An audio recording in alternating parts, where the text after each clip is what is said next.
Hey, what's going on, everybody? Welcome to episode 15 of the Former Action Guys podcast. On this episode, I have my friend back on, Michael Farrell. You'll remember him from episode 13, where he came on with Tracy, and we just kind of sat there and shot the shit for a couple hours. So if you haven't listened to that one, you should go back and listen to it, because it's a great episode. But I wanted to have Michael back on just to talk about, specifically about when he EAS'd, or on his way out the door. He had the unique opportunity to go through the Veterans and Piping program, which is a program that takes you through welding and stuff like that. He's going to talk about it, so I'm not going to get into it. But so I wanted to talk about that and kind of what I did with college, and then we kind of go back and forth with some of the stuff, some of the things that we learned on our way out the door and now that we're out and stuff like that. And then we kind of ramble on about a bunch of other stuff. We talk about, I think, some current events, and then we kick around a little bit about the future, the singularity. If you're not familiar with the singularity, take a second and Google it. It's a pretty interesting, and then it's, that's what's coming down the road here in a couple decades, like 20 years probably, maybe 30. But anyway, so then we move on beyond that, and him and I are both kind of gearheads. He works on his bike all the time, and I used to work on my car. I got a Jeep now, so I haven't really done much to it yet, but so we spent a little bit of time talking about that, him drag racing, because he's taking his bike out to the track, both drag strips and actual tracks, and then doing, we discussed doing canyon runs and stuff like that around Southern California. So overall, pretty good show. I think it was a pretty good time.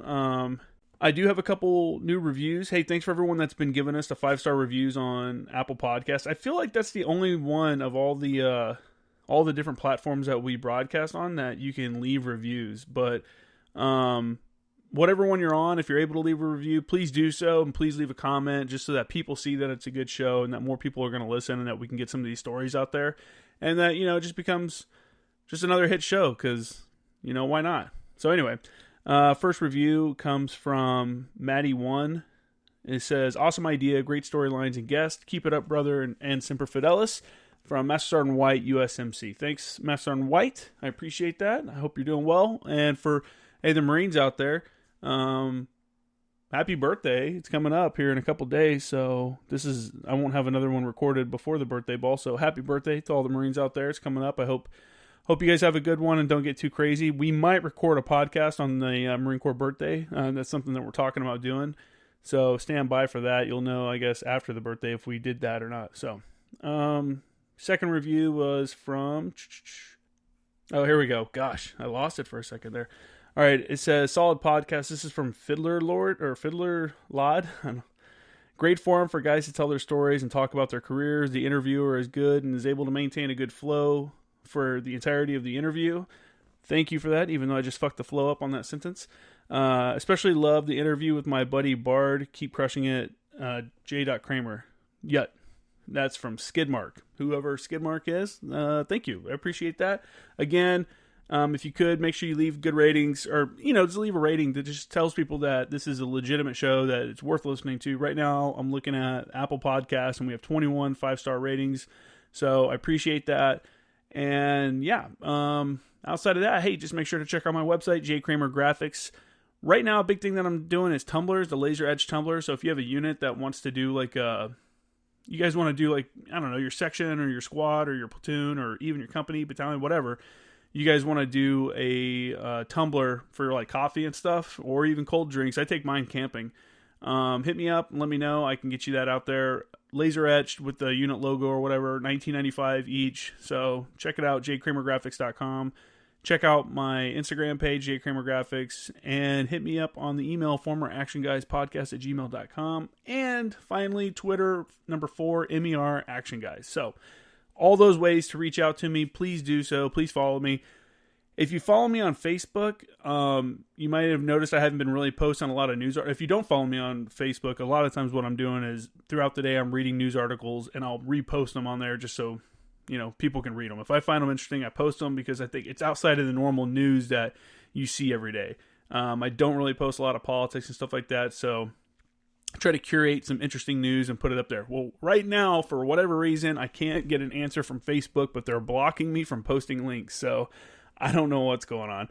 I won't even be able to post a link for this episode on Facebook until November 8th. They give me a date and a time where I'm going to be unblocked from posting links.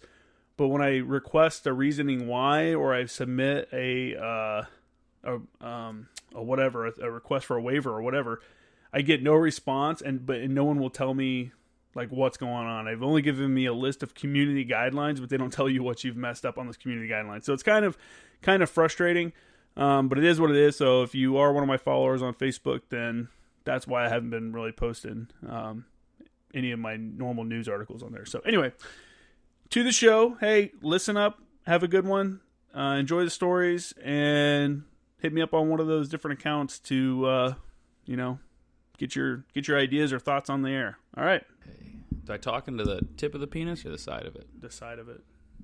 Almost like you're talking at that blue symbol. The symbol that says blue on it. Mine's red.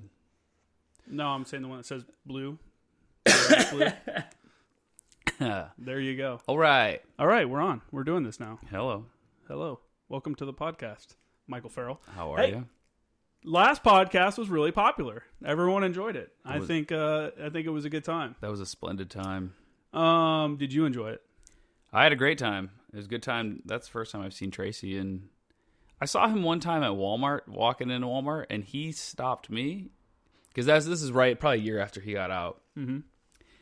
And man, I love him. We just had a good conversation. Hadn't seen each other in probably a year, and we talked for a little bit. He left, and then this last time at your place is when I saw him again, and he's the same old dude. Just the same. He hasn't changed at all. No, and that's what's cool about it is that he's just a genuine good dude. Yeah, he's a nice dude. Yeah. It was fun. I run into stories with him. I'll run into him every once in a while at some of the breweries there in Oceanside. The Stone. No, down at like Legacy. Legacy's one that I've seen him before at. I think there was an event though going on when we went there. I don't know where he regulars. I don't know if I want to put it out there either, but we were there. There was some kind of Legacy does like a car show, some kind of custom car show, which is pretty cool. But anyway, so it was a great time. I think people enjoyed it and stuff too as well. So, however, I do want to ask you. I'd like you to talk about. For the people that are looking at getting out or, something like that, I want you to talk about your experience within the Veterans in Piping. Is that what it was called?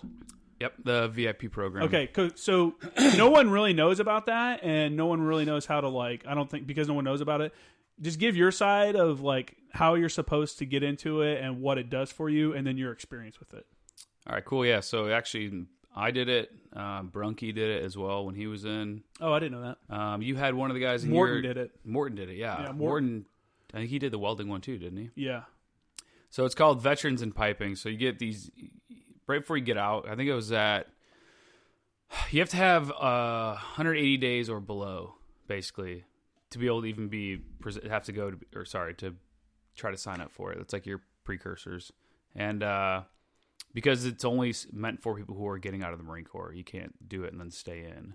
So I got an email from Macbeth, sent me an email, and there was that. There was a Microsoft course you could do as well. I think there was one for truck driving, getting your CDL. Oh, okay. So my neighbor did the Microsoft course one, and he did great with it. And so that one's good too. But specifically the VIP, every Wednesday, I think, on base. I don't know if it's the same, but every Wednesday when I was in, from 11 to 11:30, Sean Ellis, the guy who runs the VIP program at the site, it was over there on Main Side, right across the street from Burger King and the Rappel Tower. And it's just these two little brown trailers. And I went in there, and Sean was up there talking about making $100,000 a year. He's basically a recruiter for the VIP, but he's also a genuinely good dude. Mm-hmm. So he kind of broke it down to you you're going to be an apprentice for 4 years. You're going to start from the beginning.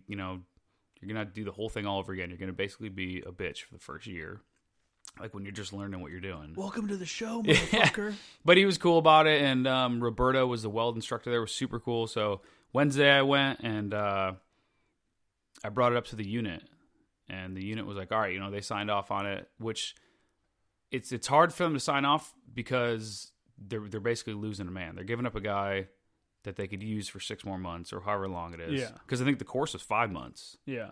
I was TAD to that course for 5 months. Yeah, that's the problem. A lot of units aren't going to give up one of their dudes, especially if you're a good dude. Yeah, and I had just picked up staff. Yeah. So luckily they saw it as hey, this guy's getting out anyway. You had just gotten off the deployment, stuff like that. So. And but what it is though, you have to obviously do a physical and that stuff too, but there's an interview process. So it's not like you sign up and you automatically get to go. Yeah. So at the site, there's only 16 booths. So each student gets a booth, and that's their welding booth, where they can do all the grinding, welding, everything that goes inside that booth. And there was like 35 of us that signed up, I think. So like and then you get there at 8 o'clock in the morning, wear like just nice civilian attire, bring your packet with you. And he tells you, like, make sure you do your research on us. If you haven't heard of VIP, do your research. And if you're not an idiot, you can be like, okay, that's a stomp in the foot of, like, at least look up their website. Yeah. Which is a good idea if you're going to apply to any company. Right. So I looked up the website. I made note cards. Like, I was super prepared because I'm like, this is a perfect opportunity. Yeah, you don't want to fuck it up. Yeah. And especially with the unit being nice enough to sign off on it. I know. So after it... At the end of it, I remember they were like, well, what's your shirt size? And I'm like, okay, this might be good because maybe if they don't think you're going to make it, what's even point of asking them that?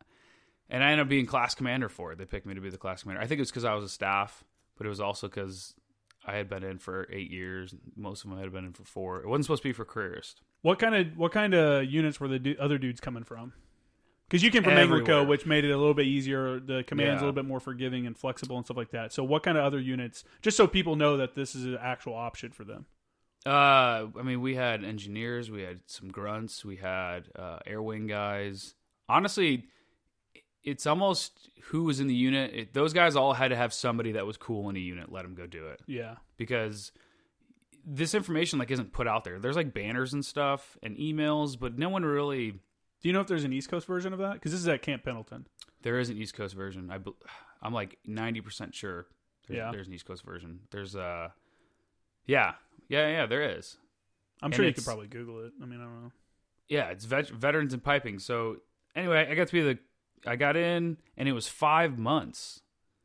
And 5 months is a long time. And the way I was able to time it out was the day we graduated course was on a Wednesday. I EAS'd or went on terminal that Friday. Yeah. So there's only like really, because Wednesday you graduate, there was only really one day before I had to go to pick up my DD-214. So it was a perfect layout. And it's a super good course, man. I mean, we had guys leaving with 4 certs, 5 certs for different types of welding, TIG, stick, and it's just 8 hours a day, 5 days a week of just welding nonstop. And there was people who didn't know how to weld. There were people who kind of knew how to weld. But that was my first time actually welding, like not being on a farm in Illinois, just screwing around with a welding machine. Yeah. So I didn't even know how to like lay a bead. I didn't know how to do any of that. I've never even touched a welding machine. There was people in there who had never touched one. Yeah. And they end up we had the most certification. So what happens is you weld, and as you get better, the pipes you're welding on get smaller. And then your certs that you send out for x-ray, which means they have to be like x-ray quality, in and out, can't have any oxidation in it. Those certifications are expensive. So those get sent out and they get x-rayed, and if you pass it, now you have a certification for TIG stainless steel or TIG aluminum. Who's the certification through? Through the union.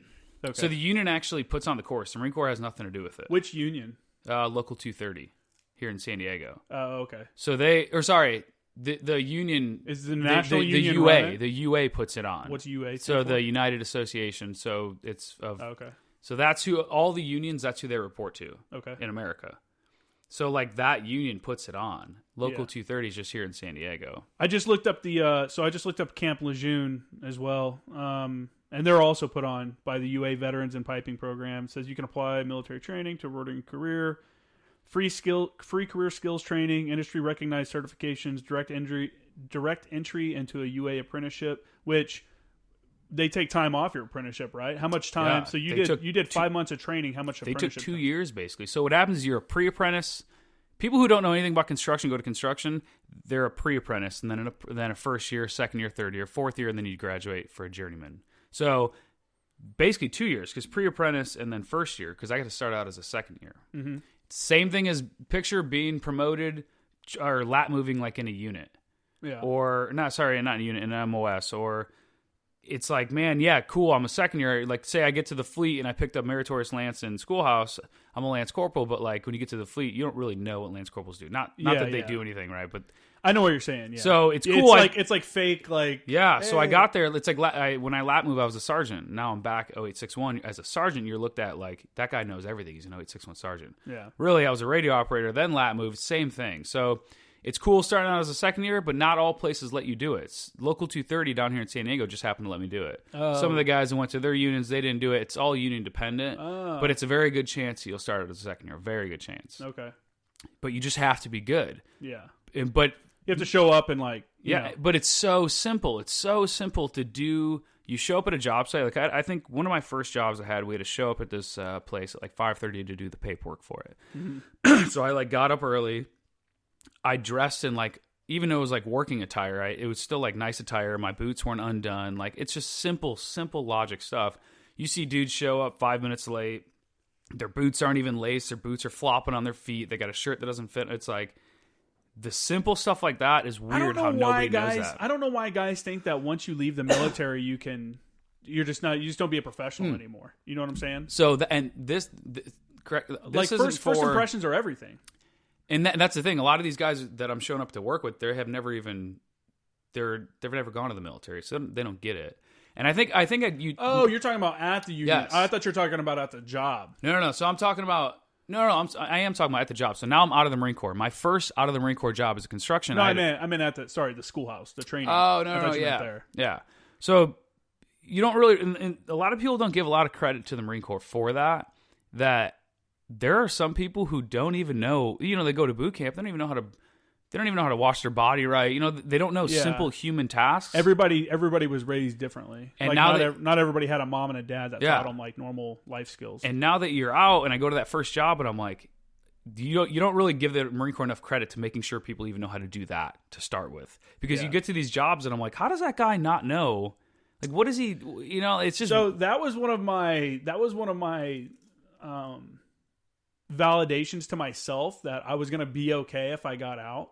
Because I was like, dude, I was telling a guy, because everybody was like, dude, you're at 12 years. Why the fuck are you getting out? Like, 8 more years to retirement, you know? And I'm like, dude, there's so many idiots out there.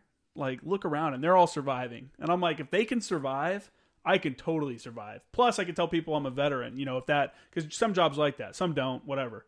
But that was kind of my justification. Like, you know what, dude? Like, the retirement's not that great. And I think we see that every year. Like, now they're going to start letting all veterans have commissary and PX privileges on base privileges. I saw that. So it's like those little things that, you know, made retirement worth it. They were just kind of slowly getting chopped away. I think my dad was telling me, because my dad is retired Army. I think he's saying that like their medical cost, their copay or whatever has gone up also. Like it's still better than the civilian side, but it's becoming not as worth it. You know what I'm saying? So, let me go back to... I don't know what I was... Real quick, let me just... And then I'll set this down. This is... So you can look up the Camp Lejeune one, because we're obviously talking Camp Pendleton specific, you know. But I'm sure it's all the same because it's run by the same organization. But if you just look up Camp Lejeune VIP, you'll find the website for it. And it has some dates on here. Let me pull those up real quick and read those off so people that listen to this will know. Okay, so it says Welding Class 15 begins January 6, 2020. Then they have 16 begins May 26, 2020. And then Class 17 begins October 12, 2020.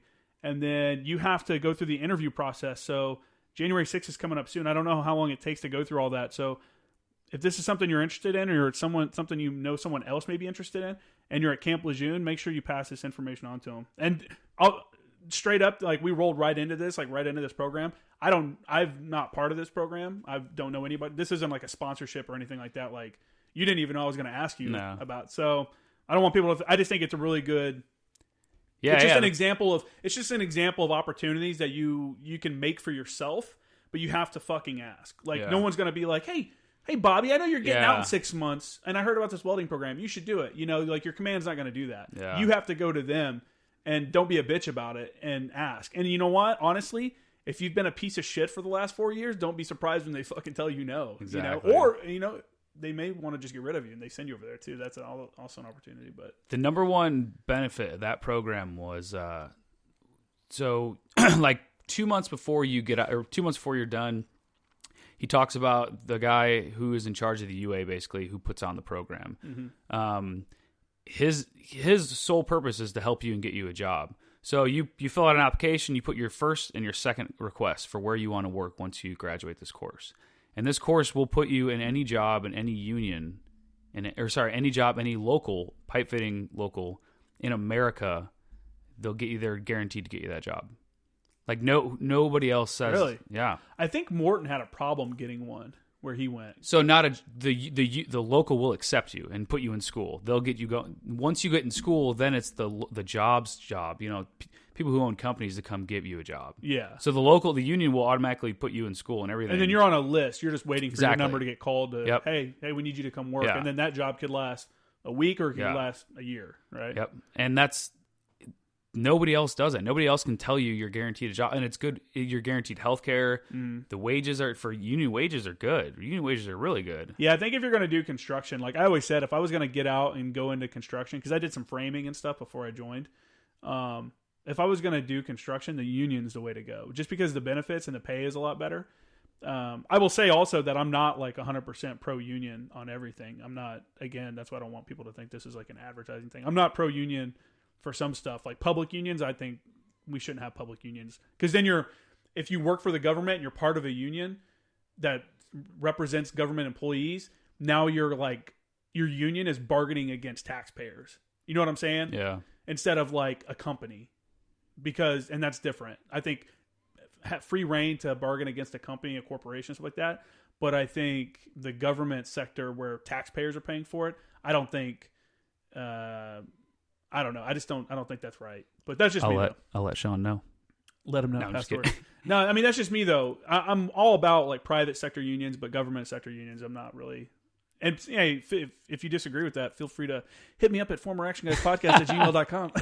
Either way, let me know what you think. What I'm saying is that this program you do with the Marine Corps, your number one problem with the Marine Corps getting out is finding a job. Yeah. I would think this program literally bridges that gap. It takes your hand and literally it places you in a job. Yeah, so, with guaranteed union wages. Like that's, and so what happens is he'll call you. His name Mike Hartley was when I was there. Sorry, Mike Hartley's my BA. What was his name? Either way, he'll call you and he's like, "Hey, what do you want to do? I am reading your list right now. It looks like you want to go to Chicago and Rockford is what I put." But like 10 minutes before he called me, I called Lacey and I'm like, "Hey, do you want to just stay out here?" Our DMO was already getting shipped home. The date was already set. It hadn't been picked up yet. Yeah. And I'm like, "I think I kind of want to stay out here." She's like, "Okay, let's do it." And yeah, Illinois or San Diego? Literally, not even kidding. I was the next. He called alphabetically, and I was the next one up. He called me, and I'm like, "You know what? I think I want to stay out here in San Diego." He's like, "All right, let's make it happen." And just like that, everything was switched from Illinois to San Diego, and got me a job right here in San Diego. That's cool. But I'm not in it anymore. But I was. What was your first impression showing up? Like your first day? So it's your course first or to the job, post Marine Corps. Oh man, it was tough. Here we go. Oh boy, it was tough.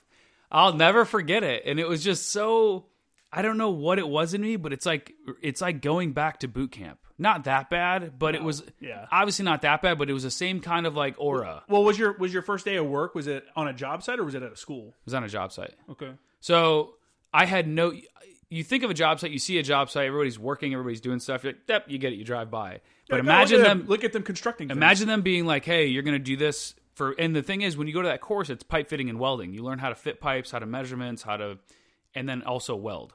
So you don't know which one you're going to do. But I tell you what, we did pipe fitting maybe a 16th of the amount we did welding. So I was a really good welder, but I was not a good pipe fitter because I just knew the basics of it. Yeah. And so now you're getting set. They're like, hey, show up at this job site at this time, and that's it. That's all they tell you. Your BA calls you. That's what he tells you. What's a BA? Business administrator. He's the one who gets you your jobs.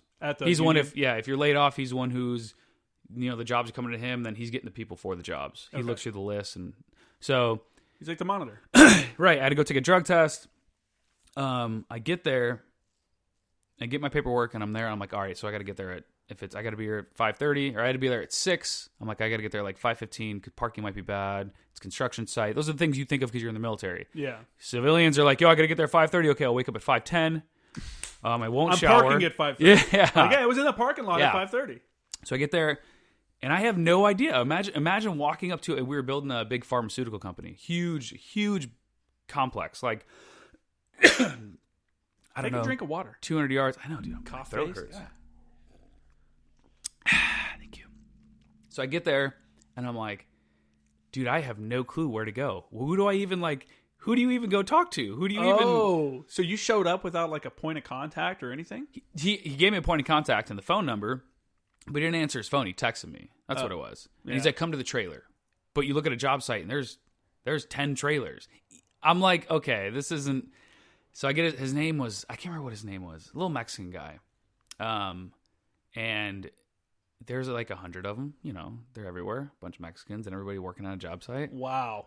You know what it is. You okay, racist so... You know what Okay, then obviously you've never been on a job site. There's always a whole bunch of Mexicans on a job site. Out here. Well, yeah. I think in Indiana and there's more as well. Yeah, dude, I was like giddy. They're good workers. Yeah, I guess they are. But yeah, it was a crazy day because you don't know what you have. No, I got like my tape measure. I got everything like super handy. I'm like, what do you need from me? What do you need from me? And it ended up being I got my tape measure. We were like hanging hangers and hanging pipes, and it was just kind of. It was real like coming up there because you're like, okay, this is the start of my new life now. You know what I'm saying? That's what I thought. Okay. Same thing with boot camp. You're like, okay, this is it. Like this is it now. Let's see how. Yep. And I remember I'm like, what am I gonna think that's really new now that in 10 years I'm like, that's stupid. What a loser. Yeah. Like with this boot ass construction guy. And that's how it was, dude. It was crazy. But once you realize construction's closer to the military, I think, than anything else. Yeah. A lot of like crude humor and there's a lot of like us, like you saying, like there's a bunch of Mexicans and stuff like that. Like that's anywhere else, like people like that is racist, but anywhere else people would be like, that's racist as fuck and be mad at you about it. But in the military or like construction and stuff like that, dudes are racist to each other all over the place. Back and absolutely. Forth. Back and forth. Same thing with the Marine Corps. That's what I'm saying in military and like construction. It's just talking shit constantly. It never stops. Yeah. Because it's all in good fun. It's not. Yeah. You're not being a dick about it. Yeah. Yeah. And that's what I actually enjoyed about the construction life. Like a lot of guys get out of the military and go do construction. One, because it's easy. It's like the same thing as the military. You just do what you're told until you start to figure it out. You're like, okay, I know what I have to do now. Now I'm in charge of people and I tell them what to do. Yeah. And it's good money, but I don't know. Like the union itself, everybody's like, it's a family. And it's just all politics. Yeah. It's good if that's what you're into, but so let's just preface this with that. You left the union. I did. Okay, so how long were you there before you left? A year. So you were there for a year. A year and a half. How throughout that year and a half, how did your like thought process about the construction work itself or what you were doing, how did that like kind of change? Like you said, you showed up, you're like, I wonder what in 10 years I'm gonna look like I'm an idiot for doing this or whatever. So give some examples of that and kind of what you learned just in general about working outside of the military. Man, so a lot of people, you just gotta. It again comes really easy. So we're working at a school, right? You dress, you look nice. You don't look raggedy. You don't wear shirts that say stupid things on it. You're surrounded by kids. You're nice. You're not like looking at the teachers all weird. It's super simple things. Catcalling a teacher. Yeah, literally. What? A guy did that in Coronado. Shut up. Right really? Outside working at the Coronado. It was that was a non-union job. I'm like, too, yeah. right? I'm like, come on. What are you doing? Anyway, so he what was I saying? Oh yeah, so working isn't that much different. It's still fun because it's construction. So you can still, like in the Marine Corps, you just talk shit all day. You're fucking with somebody. Same thing with construction, but you're the new guy again. So you got to play it easy. You're like, okay, who do I? You meet a lot of weird people who are like that. You'll be working and you'll listen to the guy bitch to the boss about how he, something that's imagine a Lance Corporal bitching to a staff NCO. Yeah, I totally got my place. I'm like, I'm the apprentice. I just got to do whatever I do has to be the best I can do it, and it's easy. I don't have to, I'll learn as I go, and you'll see apprentices that do not understand that. They'll talk shit to the boss. They'll complain. They'll bitch. They'll, hey, go get those boxes. Oh, do I have to? I'm like, dude, why the fuck are you not even, why haven't, just go do it. New guy. So simple. And that might just be the age difference too. A lot of younger kids are just punk ass kids. Yeah. You get a lot of guys that are in their early 20s that just join the union. Yeah. So, I mean, that was good because it's, again, just simple. You just do what you're told as an apprentice, and then you learn as well. And then I came in there with 3 certs also, but I never got to weld or pipe fit once when I was in the union. Oh, really? Just plumbing the whole time.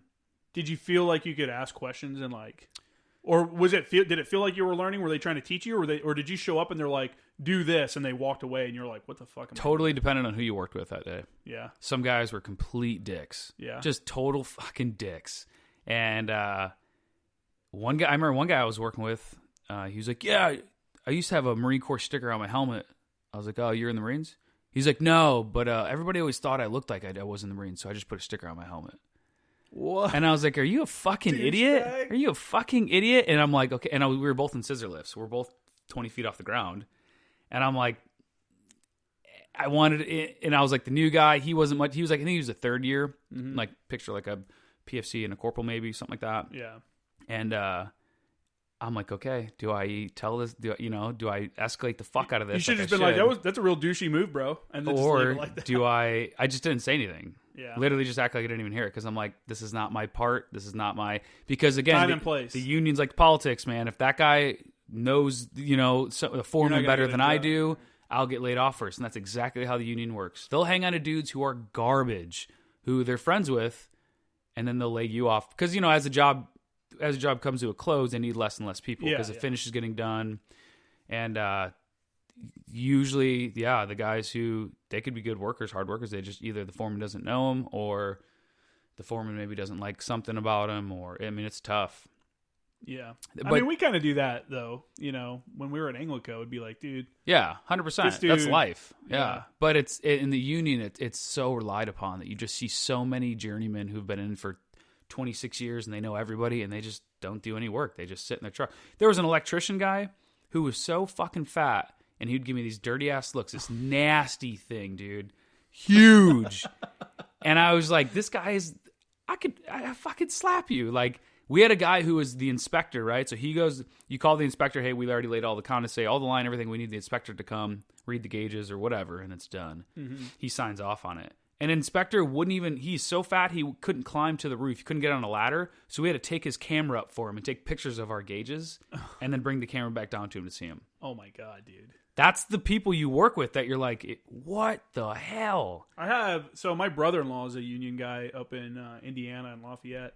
And he's been in it since his whole family's union, construction guys, carpenters, and he's a laborer.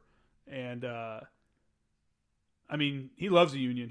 They're all about it. Like I said, their whole family's all about it and stuff. And he would tell me, same kind of deal. Some dudes you work with and they're really good. And some dudes, you're just like, dude, you're fucking, what are you doing? You're an idiot. And then he was saying sometimes, too, you'll get another union hall will have workers working on a job with you. So you'll have two separate unions. And the rules are kind of different sometimes with one union or another. Like, he's a laborer, so no one's going to ask him to pick up a welder and start welding. You know what I'm saying? Yeah. No one's going to ask him to pick up a saw and start sawing. But if they do, he was like, we do it. At his union, he's like, yeah, I'll just grab this piece of wood and saw it or whatever. He's like, but some unions, if you do that, you'll get in trouble because that's not your job. Your job is not to be sawing shit as a, that's the carpenter's job. You're doing the carpenter's job. And they will get pissed about it. And I'm like, dude, that's crazy, man. Like, well, you got to think that the carpenters, it's weird because like if you break something or anything on, so if I'm a plumber and I accidentally put my foot through like one of the tile guys' tile, mm-hmm. and they have to repatch the tile, usually they'll just fix it, whatever. But that union, that company could make the other company pay for that because that's time extra that they're not. Oh, okay. That isn't added into their time. So all their times are. That's how they do bids. All the times are added up and everything. And if an hour a day you're helping that guy real quick or anybody, and then that's all matched up, and now you're taking more hours to complete the job than the previous bid. Now you're giving that. It's just all about money. Yeah, that's all it is. Yeah, I see it as I'm like, yeah, I'll pick that up for you and go bring it over. I do that all the time when I was at the union. Yeah. If like the electricians we were working with needed help, I just go over and help them real quick and come back. But a lot of people wouldn't because they're like, no, I have my job. My boss is going to see that it took too long to do that. Everybody's scared of everything. It's all about money and. So what made you ultimately decide to leave the union and just San Diego specific, man? If I was to have moved home, I could be. My brother-in-law works on the pipeline. His welders are bringing home $2,300 a week. Yeah, but they're working pipeline where? What pipeline? The Northern Pipeline, like the oil pipeline in Alaska, or like the Keystone Pipeline coming. I don't know which one it is, man. Oh, it's like within hours drive of our hometown. Oh, okay. It's not like that. No, it's not the main pipeline. Of the major ones. But the pipelines that they're laying Yeah, their welders that's $2,300 a week. Yeah. It's insane. But they have to have their own trucks, I'd have to spend $100,000 to build the truck and everything. Yeah. But the reason I left is, you think it would cost that much to get everything you need? Yeah, because maybe not. I'd say like $7. I'd buy a big dually, huge diesel. The welding machines would probably be $8,000 a piece, $6,000 a piece, and then the lead is so expensive. The cable, because it's all that copper cable. That's a fuck ton of money. Like real heavy copper. Yeah. It's like jumper cables, right? Yeah. Yeah.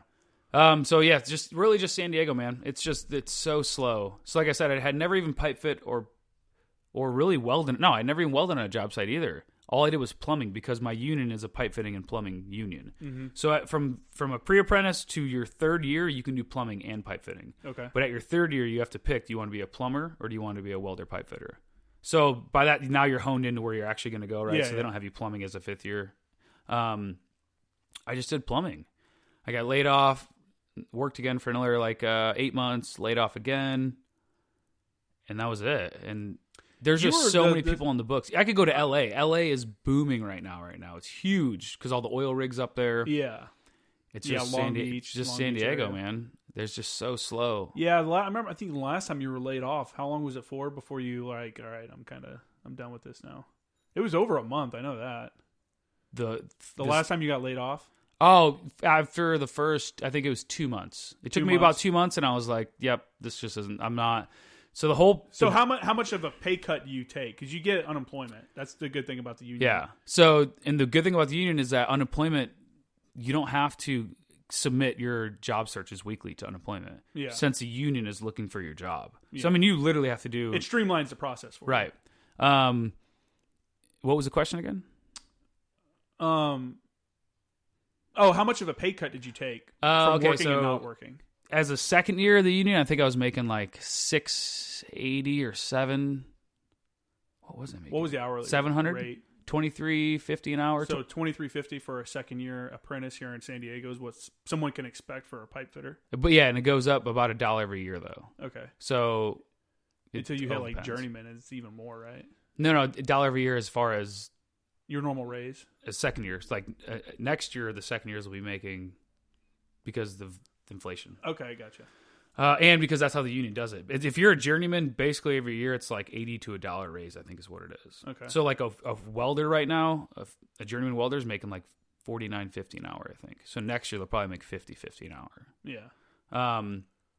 The pay cut, so unemployment paid me a lot more than everybody else though. It was weird. I shouldn't say that online, but they paid me because they paid me off my Marine Corps wages, not it all depends on how much you're making at the time. Okay. So my Marine Corps wages, because they add in the BAH and all that, I was making $450 a week. So it was $900 every 2 weeks they were giving me. Okay. So that's not bad. I mean to not do anything. But I don't have a bunch of debt. So I didn't have a lot of payments and stuff. Yeah. So that's where your wife works. So helps. Exactly. So it was like, if that's not the case, if you own a house, even rent out here is expensive, but there's a lot of things that. Yeah, I mean, if you were like the sole income for a family, that'd be rough. Yeah, exactly. Yeah. So as for me, I'm like, okay, I can do this. I can make this work because we have the savings, we have all the money. And like you said, the more senior you are, the quicker you get put on jobs, and the more you get to know people, the quicker you get put on jobs. You just didn't want to go through that whole process. Right. So, there's just no job security down here. So, like at home, my dad he got in the union, I think when he was 19 or 18. Yeah. He's never been laid off since he started. Okay. He retires this year. So, it's all about, down here in San Diego, it's like a roller coaster. It'll be good for 5-6 years. It'll go down. It'll be good. And I don't want that. I think when the recession, oh my God, recession comes, Jesus, using my words here, that's rough for the construction industry, especially as a new guy. Yeah. And as much as people want to say that this new upcoming recession is going to be blamed on President Trump, if you like him or hate him, doesn't matter. There's a cycle. We're on a cycle, and we're 2 years beyond of when our next recession was supposed to start. So we're actually, the policies we have right now have pushed us beyond that. But at some point in the near two years probably, we're going to see a recession happen. So I mean, you would have come in at a good time to put in your time before the recession started, because you would have probably been a journeyman by that point, right? Yeah. But I get it. It's definitely tough for the construction industry when something like that hits, because everyone stops building anything. Like, why am I going to build something now when I know the price of land is about to drop dramatically? The price of construction material is going to drop dramatically. To just wait till it bottoms out and then build. Yeah, and that's like the worst thing about the union for me, is there's just no job security. I guess I want to stay out here for as long as possible. And then I'm like, I mean, I was laid off for 6 months, or no. Yeah, 8 months. I haven't worked union since last February. Yeah, but so from February, but when did you say, hey, I'm kind of done looking? 3 weeks ago. Oh, okay. So yeah, damn. So I was on unemployment for the whole time, because I'm like, well, if I quit the union right now, I might as well hang in this. If they call me, I'll get a job. If not, is it what, 6 months of unemployment? Yeah. So you ran out your unemployment before a job came up, huh? Yeah. Yeah. Okay. That makes so I'm sense. like, I was like, this just isn't for me. It's not. And you learned enough. You could do side jobs if you wanted. And that's all I was doing, a bunch of side jobs and stuff, which was fun, but it's not job security. It's quick money. Yeah. It's not job security. There's no retirement in it. Yeah. There's no medical in it. I did not do side jobs during unemployment, though. Can't do that. That's illegal. So we had to. Is it? I don't know. Yeah, you can't do that. But yeah, again, if you're getting out, the union it's supposed to be a family. It's supposed to be, you still have the tight-knit community, which you do, but you just got to watch your back a little more. People don't carry your You got to watch your back with your own family sometimes. Yeah. People don't really. It's like the military, though. Not everybody. You look at some people and you're like, there's cliques. Yeah. That's just the reality of society. There's always going to be cliques. And if you're within my little, trust circle, my circle of trust, then that helps, right?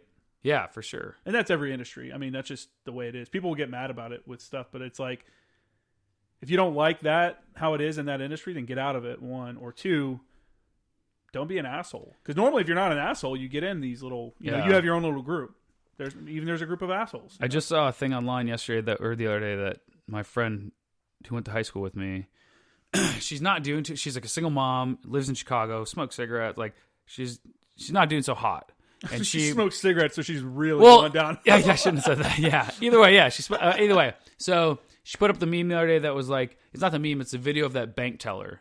They're talking about how a bank teller with a kid is supposed to survive off of the income that bank is providing her. Okay. Have you seen that? No. And it's all about like, well, why don't you give her more? Like, why is the CEO paying that little of money to a bank teller? They can't live off that. They gave like the list of like rent, food, like she can't survive off this, and it was in court. And that's what my friend. Court. Yeah, because I don't know, they had you haven't seen the video? No. He's the CEO of some giant bank firm, and they're complaining about how little he pays his employees. But it's in court. It's in a courtroom. And he's like, I don't know. I have to look at it. He's just stalling. He's stalling. But she put up that video, and she was basically like, I don't understand. Like, how am I supposed to survive off the, like, she was bitching as well. But I'm like, nobody's making you work at that bank firm. Yeah. Why don't you just fucking quit and go find a job that pays more? She's like, well, with my skill. I'm like, you have to have skill. If you don't have skill, you're not going to get paid for skill. Yeah. Like the union always says, skilled labor isn't cheap, cheap labor isn't skilled. Yeah. So it's like, if you don't offer anything, then why the hell would anybody to the table? Yeah. You can't bring nothing to the table, then expect. And that's what I was like. No one made you have that kid. No one now have all that because she has no money. She has a kid. I don't think people should be like forever like shunned for their whatever past grievances. But I also don't want to. I'll sympathize with someone that is trying more than someone you're just like, dude, what are you doing to get out of your current situation? Because most people don't think about it. It's like, okay, I hate my job as a bank teller. Be the best fucking bank teller there, right? And then move yourself up into whatever the management position is within that bank. Same if you're like working at McDonald's, be the best fucking burger dude there. I worked at McDonald's for like a year and a half, 2 years, something like that, when I was like 18, whatever. Be the best fucking dude there, then become the assistant manager, and then do that for a little bit, and then become the manager, and then do that for a little bit. And if you don't like the pay, then leverage those things that you did to get an assistant management job at a next level up. You got to work your way back now the new ladder. So people don't think about it like that. You got to look at the process like, I want to be this. Like, I want to be, I don't know, not. And that's all the corporate ladder. That's if you want to work your way up the corporate ladder, which you can do it.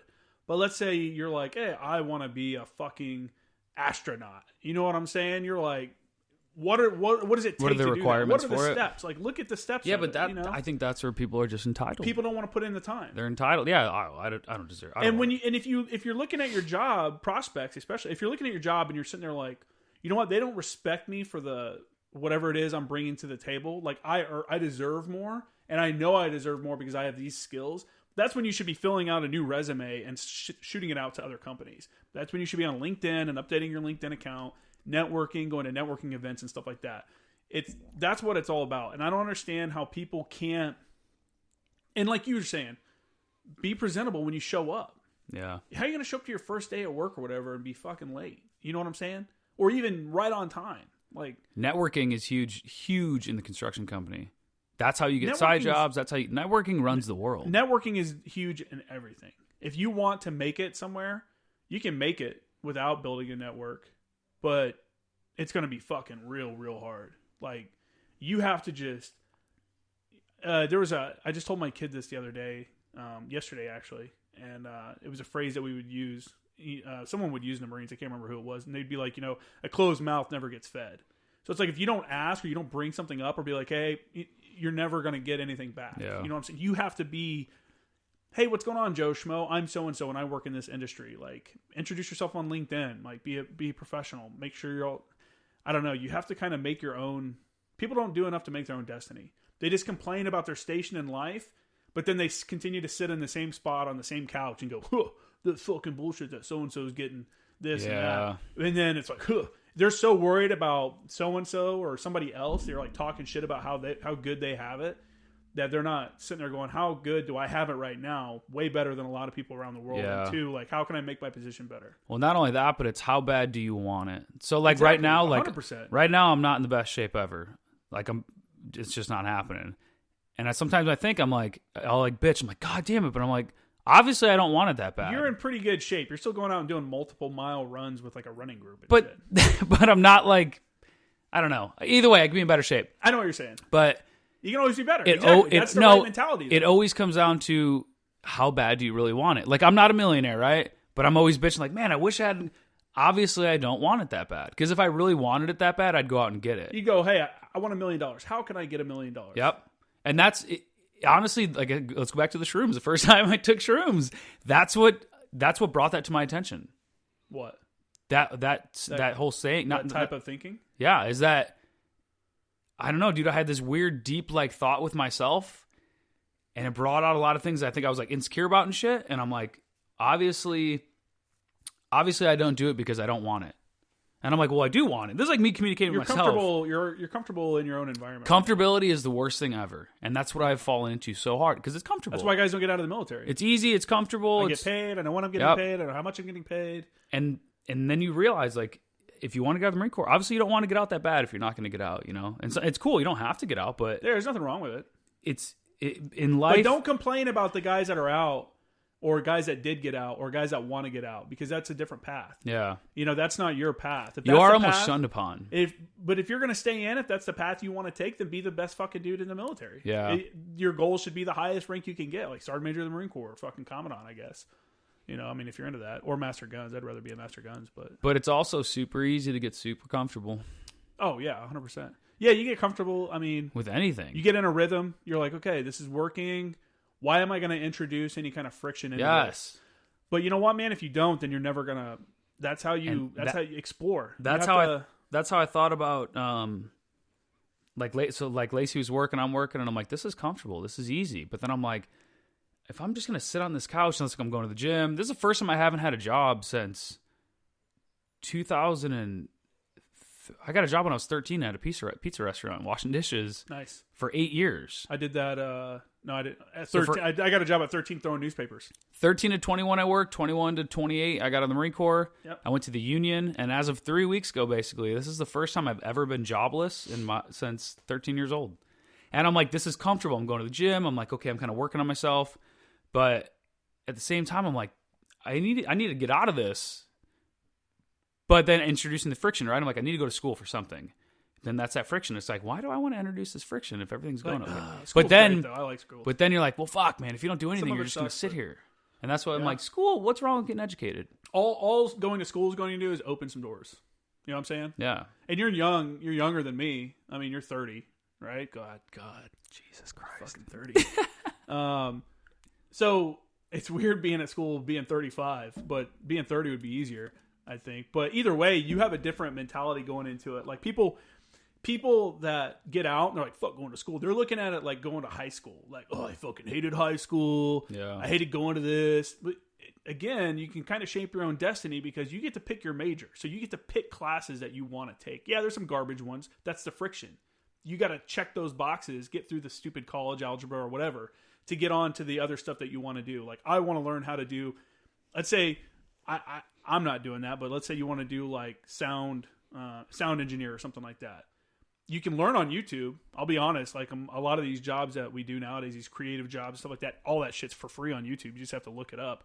But if you want to go and get professional experience and work with professional equipment and stuff like that, or professional education and get to work with professional equipment without having to buy yourself, you go to school and, you know, you get to choose all the shit you want to do. Like, I don't know, man. I think it's worth it. There's some classes I don't want to take. I'm like, why am I taking this fucking biology class? Like, I don't care about, you know, the mitochondria is the powerhouse of the cell or whatever. Who fucking cares? Like, I just want to learn how to, for me, I'm in journalism with an advertising background as well. So I can go, my whole end state would be to go make documentaries. I think that would be cool. So but because I'm in a degree or a major program where I can do journalism or advertising, you know, I've opened 2 lanes for myself. That way I have experience in both. So that's how I look at school, and it's a lot of work. I mean, there is a lot of work. It sounds easy, like, I'll just take this class and go home. Like, it's an easy class. You don't have to worry about it, but you still have to study and shit. I think it's totally worth it for everybody that gets out. I think you should at least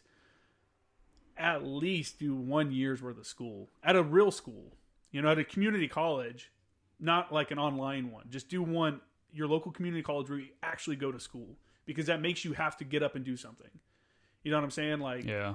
If you don't have a plan, that's the way to go. If you're not going to go do the veterans and piping and stuff like that, like, so yeah. So are you excited to sign up for school? I don't know. I just don't know what I want to do. You took some community college before you joined, right? I took like a year of it. A year? I think 2 semesters. Yeah. Yeah. 2. And like I said, you're going to look at it completely different because you're older. So you're not going to be like, oh, I got to go to this class and it's going to suck. Like, you just go in, check the box, you know what they want, and you're going to learn some shit. I think if you actually, like, because you get to choose your classes, I think you take it in more. I think you appreciate it more. You know what I'm saying? I thought about doing something like what the IT work or something maybe with computers. Really? It's just the future. I mean, I don't know. I thought about taking a basic programming class just to understand it better, because I don't know anything about it. I don't think I'd like to sit in an office all day. I think I would hate it. No. But I'd like to find somewhere I can work either from home or work remotely, or go like that. I think that would be my dream, is be able to work from home but like still be able to like go out. Documentaries, man. That's why I want to do documentaries. But I don't know if I could ever do an office. That's where I'm like, man, I wish there was somewhere I can go to. Like, that's why when I first started college, I started as a business major, just because that's like pretty standard for guys. I feel like that's a pretty standard road for people, and I saw that all roads led to corporate America, and I'm just like, you know what? I'm not really wanting to wear a suit and tie and fucking, hey Steve, got my coffee cup, and let's, you know, it just didn't seem like it was something I wanted to do. But wearing a suit and tie every day would be kind of cool. I don't know. Dressing up. I can do that with advertising. I can go work for an advertising agency, do the whole Mad Men thing, you know. Never seen it, still. Oh, that's good. That's good. I like it. That's one of my favorite shows. Marvelous. I doubt Miss it's Maisel like was that good. nowadays. I think sexual harassment. Miss Maisel was decent. Yeah, Marvelous Miss Maisel is pretty good. But Jack Ryan's out. You watched the new one yet? I started watching it. It's kind of boring. I find myself getting on my phone. Yeah, I don't think I've sat down and watched an entire full episode. That's where we're at right now. I just keep watching for like the action and stuff, and I honestly don't really know everything that's going on. But part of the problem is I'm addicted to my phone. Like, it's bad because I'm on my social media all day. Because people are messaging me and people send me videos. There's a dude sent me a video today, man. I can't put it up. It's I told him, I was like, dude, that's crazy. But I can't show that. My page might get taken down. Let me bring it up. It's there's a police officer in, I think it's Cleveland. Sorry, I'm like talking as I'm pulling this up. Yeah, okay, so it's in Cleveland, Ohio. I don't know when this happened, but this is crazy. This dude is got this woman, look, by the hair. He's got a pistol in his hand. He's dragging her. There's a cop standing there telling him. The cop started shooting him because he pulled that pistol. He pistol whipped a chick, and then he pointed the gun at her, and the cop just put like 8 rounds. Dude, he's been shot like 8 times. Look at him. He's still up. Wait, what? He's still up. Look. Wow. That's Wait, crazy, right? What? He's down now, but dude, I can't show that video because it shows this dude just getting shot. I was like, dude, that'll get my page taken down, but that's crazy. There was like 6 shots into that dude.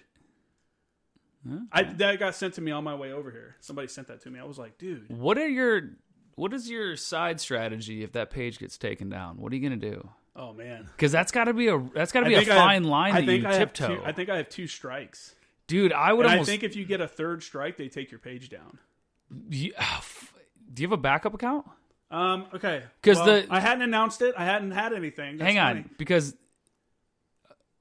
the content that you post is good, but there's some things that they could probably be like, oh, that's offensive, and some things that they're like, oh, that's not offensive. So it's a very like tightrope almost. I've really looked at some of the stuff I post, and that people, like I said, people send me stuff, and I'm totally keep doing that. Keep sending me not only like cool videos that you think are cool on Instagram, but like, you know, if you got cool training videos that you made, or combat videos, or photos of you and your buddies, anybody, feel free to send that over to J Kramer Graphics on Instagram. Backup account. So what? I have a old account that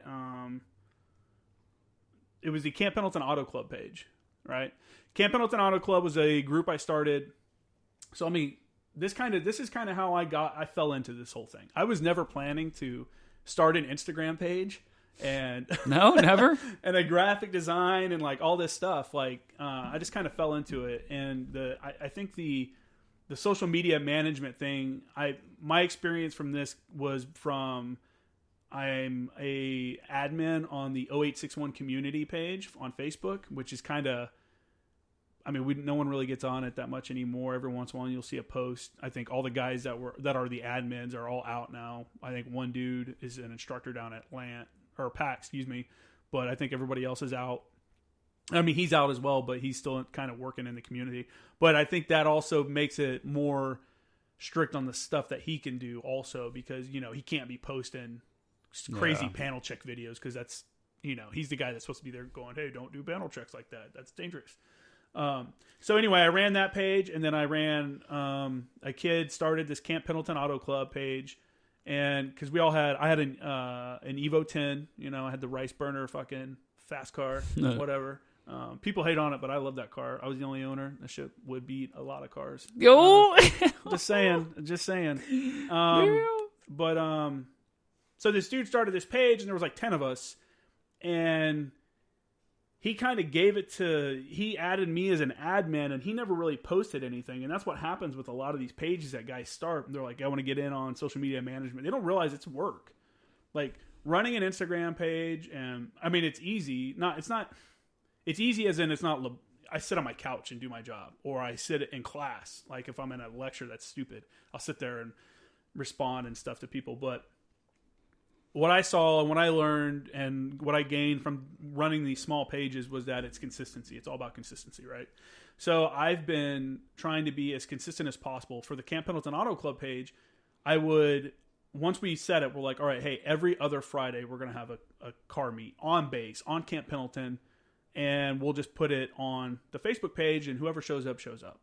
And I think when we did like a cruise one time, there was like 10 of us. There was like a couple of us showed up, and there was like 7. And then I just started making flyers. I would take some photos. I had just gotten a camera again, and I was like starting to get back into photography. So I would take some photos of the cars, or I'd get photos that other guys took of the cars at that last meet. Then the next meet, I would make a flyer using that picture, and we would change locations. Our biggest one, our most popular one, was at the Naval Hospital. Oh, I think we rolled through on that one. Yeah, up at the parking garage. And what happened is that because we were doing it every other Friday, and, you know, I put on the flyers like, hey, no burnouts, no stupid shit, keep it family friendly, like clean your shit up. You know, it's on base. Like, this isn't sanctioned by the base at all. This is like, we're just kind of doing it, and I think we can keep doing it as long as people aren't fucking douchebags. The first time we ever had a meet at camp, or at Naval Hospital on Camp Pendleton, some dude in some beat ass truck that he could barely keep running. Like you could tell it was carbureted because it was hard for him to get it going. And then once it going, it sounded like shit. And he just like burned out. There's a big tire mark on the top of the Naval Hospital parking garage because of that. And that was the only time anything like that ever happened. Like, we're like, fuck you. Like, we told him, like, don't come back. Don't ever come back, you know. And so we kept it pretty cool. And fuck, dude. By the time I deployed, we were having meets with over 100 people on base every other week. Yeah, we went to one that was over on the main side. Yeah, we did one at the main side. The Jeeps were all parked up on top of each other. And the thing is that what was cool about it is there was a master sergeant out there. I was a staff sergeant at the time. But we were all on, like, you know, there was all ranks is what I'm getting at. And we were all on, like, first name basis. Because I didn't work with any of these guys. It was just dudes. And it was like, hey, what's up, Bob? Hey, what's up, man? You know, be like, did you do anything? Those are the best. Yeah, because it's like, dude, I'm not here to be... You got to step away from the uniform a little bit every once in a while. You know, if you're not... You got to have these social networks that are not just military. Like, this is still military because it's all military guys. But it wasn't like... That's exactly how the riding community is. Yeah, it was cool, though. But like I said, we'd have over 100 people there. And then I'm talking about kids, wives, walking around, and everything from, like, my Evo. There'd be, like, a whole row of Evos and Subarus and stuff like that. But there'd also be, like, you know, Nick brought his Lambo up to one. You'd have Porsches there. You'd have all of the different Mustangs, you know, like sick-ass fucking... Everyone gives Mustangs shit, and they do it because they're fast. You know, most of them. Yeah. They're pretty quick, and they're easy to make quick. I used to love Mustangs until I joined, and I saw everybody had one, and I'm like, damn. Lacey and I talk about that all the time. How cool they would be. Mustangs would be... Everybody out there, Mustangs would be so cool if everyone didn't have them, and everybody didn't do the just stupidest like shit to them. Chargers and Challengers. I think the Challengers are sick, but... Yeah, you get these dudes that get the V6 ones and put wings on them, and... shit, you're like, what are you doing? And those guys, you know, you have those guys at the meets too and stuff like that, but whatever, they came and they all but what was cool is it became like a community, and we would all go do stuff. And that's kind of where, and what I'm getting at is that's where I learned how to do this, and I had no plans for this to become like a thing. I just knew that, like, when I first started doing it, people were like, what are you doing, bro? Like, you starting a bro vet fucking you know, company? I had a dude actually say that to me.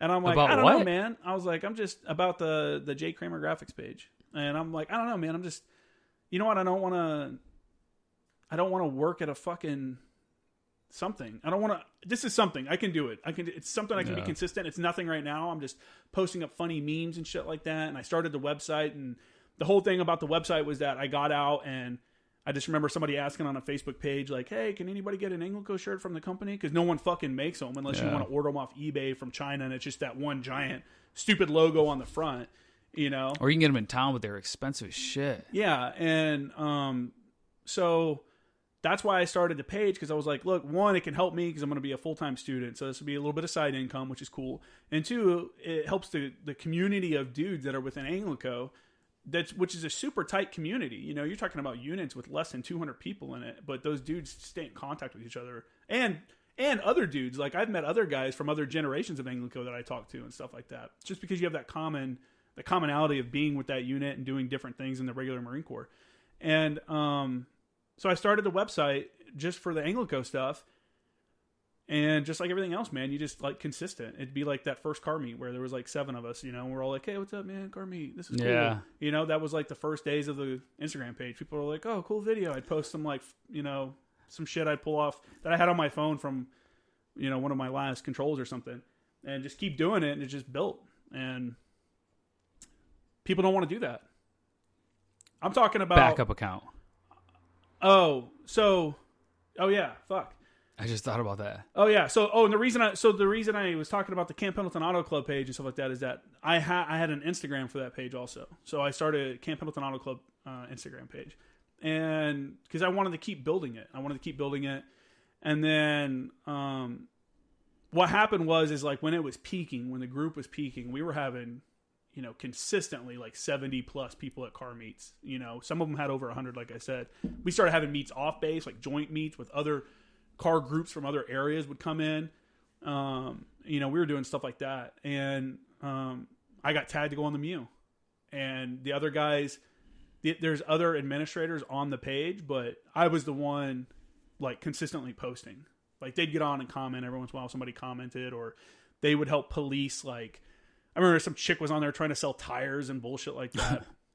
So they would kick people off like that. But once I left, it kind of died off because nobody was consistently posting again. So the Instagram page kind of died and all that stuff. So what I'm doing right now is I still have that Instagram account and I've changed it. It's now the Former Action Guys on Instagram. So I do have a Former Action Guys, spelled out like normal, not like Twitter where it's number 4 MER Action Guys. On Instagram, that's just backup page. If you want to follow it, I haven't really posted anything yet. Well, I think what I'm going to start doing is at least putting the previews for the podcast and stuff on there. And then every once in a while I'll post a meme or something just to keep something on it, just because I don't really have a reason to run 2 separate pages right now. Like my graphics page, I don't put, if anyone looks at that page, how often do I advertise anything on there? Like you never see like on the main page. Sometimes on the stories I'll have like, hey, swipe to get to this or whatever. Yeah. But on the main page I just do videos and memes and shit like that. And they're all military related. It's kind of the same. Like honestly, I could change J. Kramer Graphics to Former Action Guys. And I don't think it would change anything just because, like I said, I don't really advertise that much. But so yes, there is a backup. All that long ass story to get to. There is a backup account. It is Former Action Guys on Instagram. Like I said, I just recently changed the name. I should have the Camp Pendleton Auto Club logo taken off of it by the time everyone hears this tomorrow. Actually, today's Wednesday, right? Yeah, tomorrow. So I'll take that off and I'll put up something. I haven't come up as a graphic designer. It's funny. I have not made a logo for this podcast. I have not made a Former Action Guys logo. I just have the plain black, which I thought that was cool. The black square with the, whatever. It's classic. It's clean. There's nothing about it. But I want to make like a logo. But it's funny, like when you're making something for yourself, you're like, it's stupid. Like, fuck that. This is stupid. So Lacey was just thinking about the other day for her fitness. She wants to get into some. We'll talk off mic about it, but yeah, she wants to do this fitness thing that sounds pretty cool. Totally think it'll work. A lot of people have done it, but she could probably do it better because she's like good at everything. So that's the thing is like people look at something and they're like, this community is saturated, and you're like, yeah, it is. Like making t-shirts, making military t-shirts. And I don't want my website to only be military t-shirts. And at some point here in the near future, probably after the holidays, I'm going to collapse everything so that when you come on the main page, it's not going to be first Anglo, second. It's not going to be all Anglo. There's going to be a tab, a military tab. Click on that. Marines, click on that. And because I'm getting so many other units that are hitting me up now that I don't want, and I feel like I've met the needs of the Anglo community. Like everybody that was needing shit for the last few years I've gotten. And I appreciate the people that have given me feedback on shirts and stuff like that. I contract a printer and I fired one. I got a new printer because I had some bad shirts go out and people would send me the stuff and I'm like, dude, I'm so sorry. Like that's fucked up. I wish you wouldn't have got it like that. And I'm like, dude, I contact a printer like, what's your fucking QC process? Like you can see this is faded. This is fucked up. Like why would you even send that out? Well, we'll send out a new one. Well, that's not the point. You've already pissed somebody off. You know what I'm saying? Like, so I had a new printer. I had to get a new printer. And yeah, I'm just doing a lot of different military units, and I've done a couple like corporations and stuff too. So I'm gonna change a page up so that it's moving away from the military focus, like the main page at least. I don't care. The main page will be fine. The main page will be like,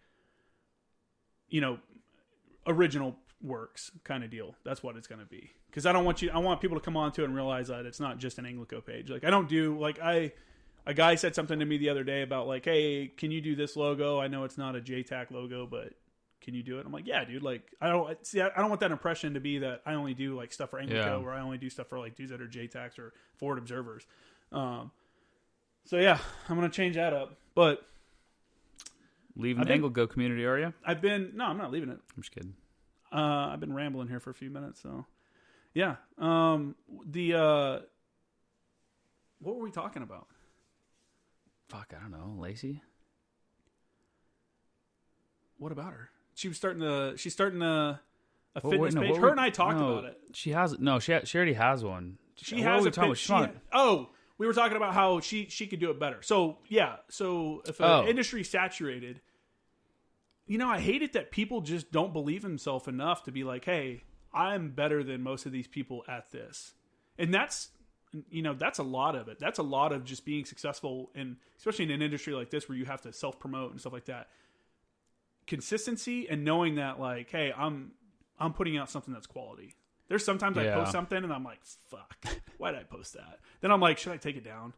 There's a few times I've taken stuff down, but normally if I post something, I'm like, well, it's up now. Fuck it. Yeah, people have already seen it. But sometimes I'll take it down if I think it's going to be controversial or something.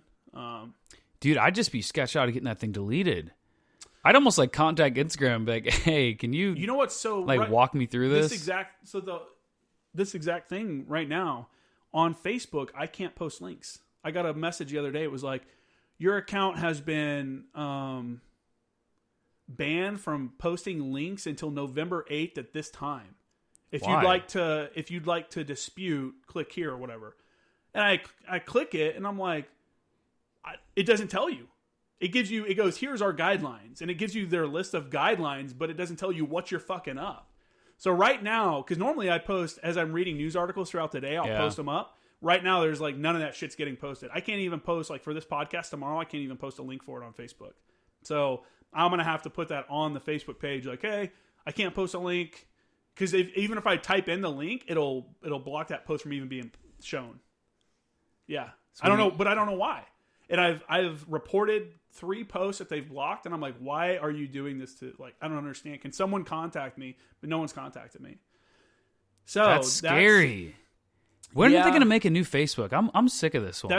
That's kind of the thing that people, that's the next thing. Well, Facebook's dying, man. If you look at, what are you doing, Benji? Knock it off. What are you barking at? No. Don't. They're getting all weird. Either way, go on. If you look at the statistics, Facebook is for people our age and older. We're like it. The newer generation, like in school right now, because my classes are social media and advertising strategies, digital media and social media, stuff like that. And when they take a survey of the class, like who even has a Facebook account? Half the class doesn't even have Facebook accounts. They're all on Snapchat and they're all on Instagram. Some of them are on TikTok. I think some of them don't want to admit that they're on TikTok, but TikTok's another one. Even though right now I think there's like something going on where they're saying this could be another one of these apps where the Chinese people are like using it to gather information. Yeah, but what are they getting on us? I mean, God. Everything. Like what are they getting on that they don't know of me anywhere else on social media? Like when they're like when that thing came out with the face, the make you older face, right? Yeah. What the facial recognition? You can't take a photo I've already taken and use facial recognition? Yeah, but now instead of them having to go find it, you're giving it to them. But who cares? I mean, what are you going to do with my face? Maybe it's not your face. Maybe, I don't know, man. It's information. You gotta imagine they just got 1 million faces. There's information within those 1 million faces, like just having that much data that can be exploited for something. Yeah, I guess. You know what I'm saying? Like, I don't know. I was talking to this girl at school the other day about because we had some FBI agents come in and talk to us about internet security and stuff like that.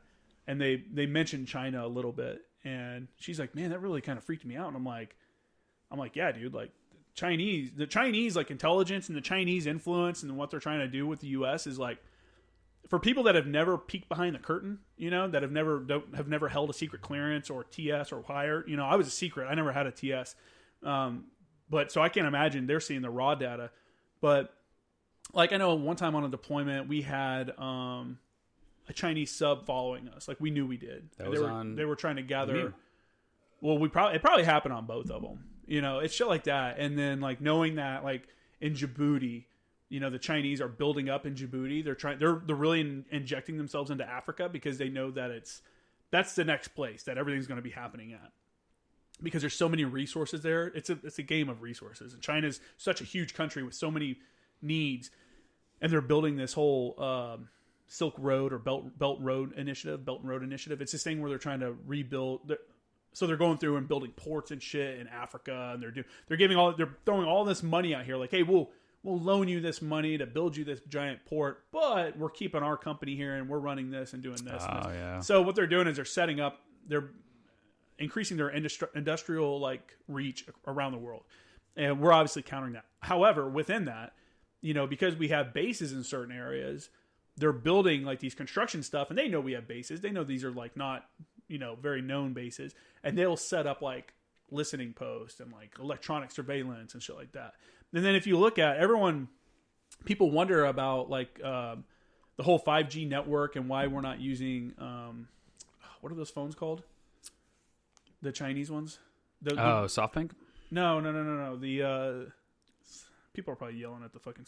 What's this one, you idiot? It's the one that we're not using.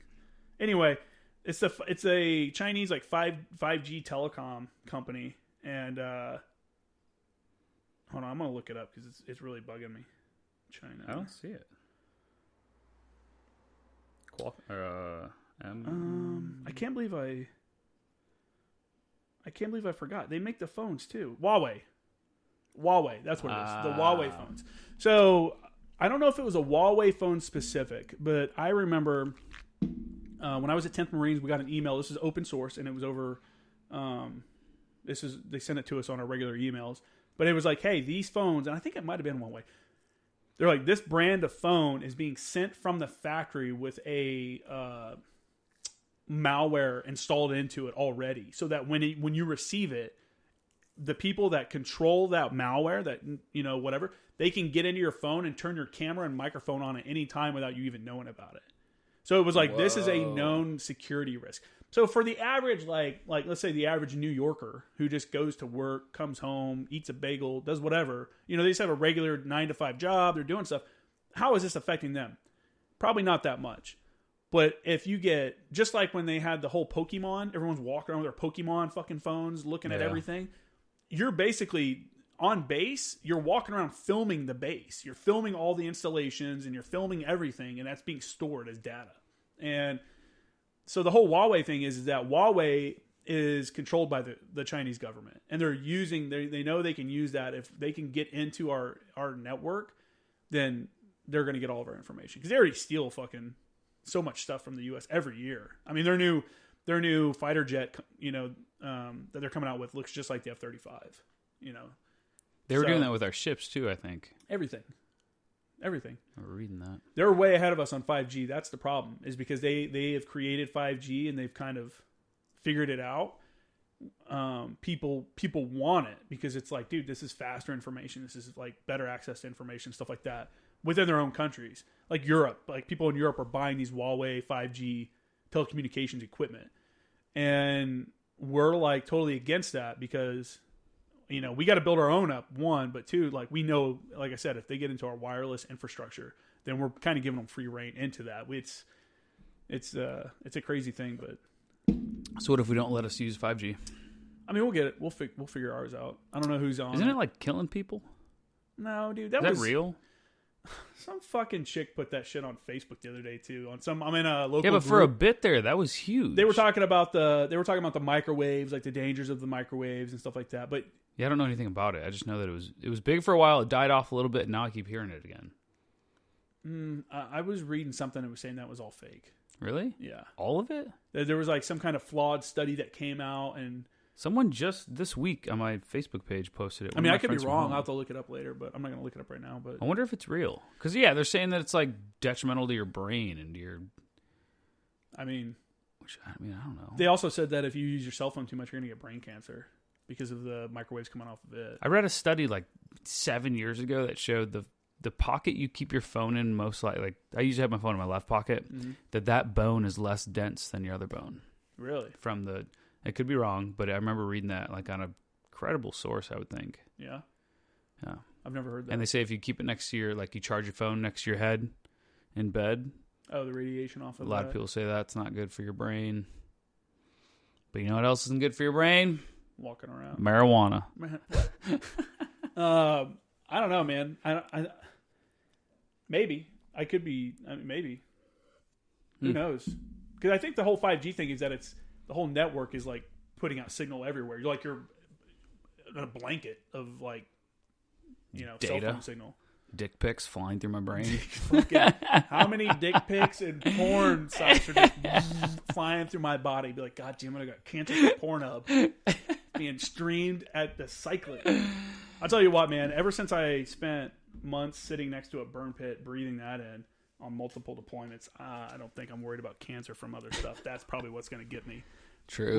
When you're breathing in your own burning feces all day long, you start to wonder, like, it's like, oh, it's a nice mix of burning feces and generator smoke. That's disgusting. This is great. And then whatever the locals are burning out there. You know what's crazy, though? Sometimes you see, like, old ladies and old dudes, 100 years old, smoking cigarettes, pack a day still, like, for 40 years. My grandma smoked Camel Unfiltered until they stopped making Camel Unfiltered. Then she went to regular Camel, and she died of lung cancer. And she smoked, like, all the way up, you know? Yeah. My uncle died of throat cancer. I think it was throat cancer, but he had to have his like esophagus. He had one of those things. Where Oh man, and stuff like that. Yeah, I was like, oh, and that was rough on him, man. Like that thing would get infected because it's like basically an opening into your body that's just not natural. So your body's constantly trying to. So he would get sick from that getting infected. He almost died from an infection one time from it. Holy shit! Because you got to keep it clean and like. What? God, the motion like, you made. Like, scoop the goo out of it. The goop out of it. No, I don't know, man. But yeah, dude, cigarettes will do it to you. That's gnarly to think that. Imagine starting smoking when you're young and then getting cancer because you smoked and then dying from cancer. That company literally, I mean, you did it to yourself, but they aided your entire death. Like, if you think about it, you like. say that about soda No, I'm not companies, saying, but that's what I'm saying. Like, imagine you started because it was good and then you died from it, and that's the only reason. If you were to never do that, you would have never died. Like, well, I'm not saying strictly cigarettes. I'm saying like if you were to not have smoked, that's like saying like your life would have been completely different. Like or if you skydived your entire life and that one finally got you. No, but that's a lot quicker. That's a lot quicker. No, because it's not the buildup that's killing you. Skydiving, it's that one time that's killing you. Okay. I'm not specifically saying smoking. I'm saying like. I know what you're saying. Like you were saying, sugar. Imagine if you had a Coca-Cola a day, and after 10 years of that, it built up whatever's in your body and killed you. It's weird to think that. I think that's the majority of people, actually. Yeah. I mean, how many people die of their vice, you know? Heroin addicts. We got 70,000 people a year dying of opioids.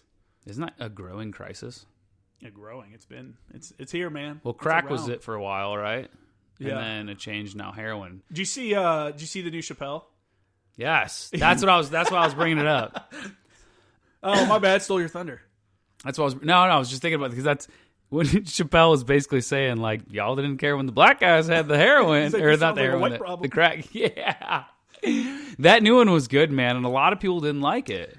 Because he went hard against like the LGBTQIA plus community. Yes. I know that from school. Dude, he killed it in that one, but I don't think it's as good as his old ones, but he's still showing that he's just a great comedian. Oh, he's great. He's hilarious. I didn't like the one before that, like the real mellow one where he's like a real intimate setting, because it felt like the stand up in that one was like being lectured. You know, I felt like I was being lectured during the stand up. There was funny parts, obviously, but overall, I'm like, man, I feel like he's just telling us how bad society is and that we're all kind of shitty people, you know? And I'm like, I don't know. Is Dave not necessarily person? Like that, but his one that he had on stage though was pretty good. Is he a good person? I don't. Well, the last time we talked, I mean, I don't know what he does on his normal day to day. I have no clue. He writes comedy, man. That's it? Yeah. He talks about, I think it was cool. He kind of talks about why he left, like the Chappelle Show and stuff like that. Did you see it, the first two? No, when they came out? I don't think so. Yeah, they're worth watching. I'd watch. I mean, even if you haven't seen the one that I'm saying isn't very good, I would still watch it just because there's still good parts in it. He seems like a nice guy. Lacey and I got extra high the other night. By the way, have you ever had a Three Kings pre-rolled? No. It's the best pre-roll I've ever had in my whole life. I don't know the last time I had a pre-roll. It's delicious. Honestly. It's Lacey and I's favorite now. It's so good. We smoked one of those and we watched Jackass 3. Oh Jackass my God, 3D. Jesus. Dude, I haven't that seen is Jackass so. in years. If you're trying to cry and just laugh, crying, that's all we did. Because we, for like 15 minutes, were trying to find something to watch. And I'm like, we'll just throw on Jackass. And we were real high. Dude, it was gold. Yeah? We just cried almost the whole time. I feel like I wouldn't really get into that as much as I used to. That's what we thought. As long as you're high, dude, you're good. I remember I used to love watching Jackass, and then I was in the barracks, and I was hanging out in my buddy's room, and they were watching. We walked in, and they were watching Jackass, and we're like, "Oh, cool, Jackass! The new Jackass is on." And that fucking dude, I don't remember who it was, drank the horse cum. What, Steve? And I was like, "No, it wasn't Steve-O. It was a different dude. It was a different one. It was like Ryan." That's so Pointis or something fucking like that. nasty. And as soon as he did it, I was like, and I was like, well, that was enough for me. Like I'm good. And I read something somewhere. He did that so he didn't have to do the Claymore, the one that had the rubber balls. Oh, they did yeah. that. They stood in front of the anti-personnel Yes. like protester Claymore. That was terrible. They looked like they all just got shot. They're all just like, "Wah!" Just collapsed. But I guess he drank the horse cum so he wouldn't have to do that. Dude, I'd probably do the same. And I was like, I'll tell you what, I'll just quit. I'm not going to do either. How about that? Yeah, but Lacey and I were talking about those guys they've lived a good life, man. I don't know, man. I think Steve-O was on drugs for a while. Like, Yeah, I mean, they were all fucked up. Bam's. Have you seen Bam now? Google a picture of Bam. yeah, he looks rough. Boy, he looks rough. Compared to what he doesn't even know how to skate now. Oh, he knows how to skate, but he's like trying to get back into it. I watched a documentary on him not long ago. Oh, really? He lives like in some European country, and he's like doing kickflips and stuff, and like trying to like get He's back just into been skating. enjoying the money. Yeah, and I think that's what happens is you start making that money, like that real money like that, and whatever it was that you love that got you to get that money, you start to like. Yeah. I Yeah, don't know. well, he talks about that. Yeah. He's like, I kept missing more and more skating events to go off and do his movie or show he had with his parents. But I mean, what's the future for a skater? Like, how old can you be? You still see I follow Tony Hawk on my Instagram, and he still puts out he's still out doing shit. Is he? Oh yeah, he's still doing. I mean, Skating? dude, yeah, I mean, The Hawkster skating? yeah. He's Look at old. his Instagram. Yeah, He's in super He's old. in his 40s. He might be 50. I don't know. Let's see. But either way, he's still out skating. But he's like the rarity. You know what I'm saying? Like that's hard on somebody's body. That's just like being in the military. Yeah. That's just like being a football player. Imagine how many times Tony Hawk has fallen from like 10 feet onto a half pipe. Just poof, ate it. Thousands? Dude, that cannot be good for you. You know what I'm saying? But he's still out there doing it. So you can't blame a guy for getting out of skateboarding and enjoying his money, but he probably should have got into something else. I think that's cool how like a lot of those guys have moved. You see a lot of the guys that were motocross dudes and skateboarders and stuff like that. Some of those dudes have cross-decked over and now they're in the World Racing Championships and they're doing these rally races and stuff like that. And I think that's, Side note, I watched Anthony Bourdain last night. yeah. So he's like 51. Oh, he is. Tony Hawk's 51. He's still skateboarding. That's He's ridiculous. 51, dude. That's ridiculous. Check out his Instagram page. He still puts stuff up. I'm really hoping to run into him. I've been over to Black Plague Brewing a couple times here in Oceanside. He's a part owner of that, and they have events there sometimes. And somebody was telling me that they'll do a Tony Hawk Pro Skater tournament, like the video game, and you're playing through the tournament to play Tony Hawk at the end, like himself. Oh, really? And and if you beat him, then you get like a signed skateboard or something. I don't know if that's a normal thing or if that's just something they you did. should get the Hawkster on the podcast. Dude, that'd be cool, right? He's not a former action guy. He's still doing it. Yeah, but who cares? I still go when I go home. My brother-in-law, he still has the original Tony Hawk Pro Skater Sony disc, and we play. Oh, yes. Yeah, that's great. That's you like break through the glass and go into that half pipe. Yeah, and and the warehouse, the first level is the warehouse. Yeah, that's Tony a good Hawk, game, man. Dude. That game. When I moved out, so I moved out of my mom's house when I was 18. I still had like 3 months left in high school, but I was 18, so I was like, "Fuck it, I'm gonna move out." And me and like 4 buddies moved in together.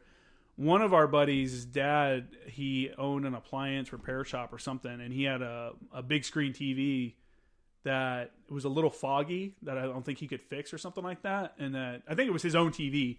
But he's like, you guys can have it for the house.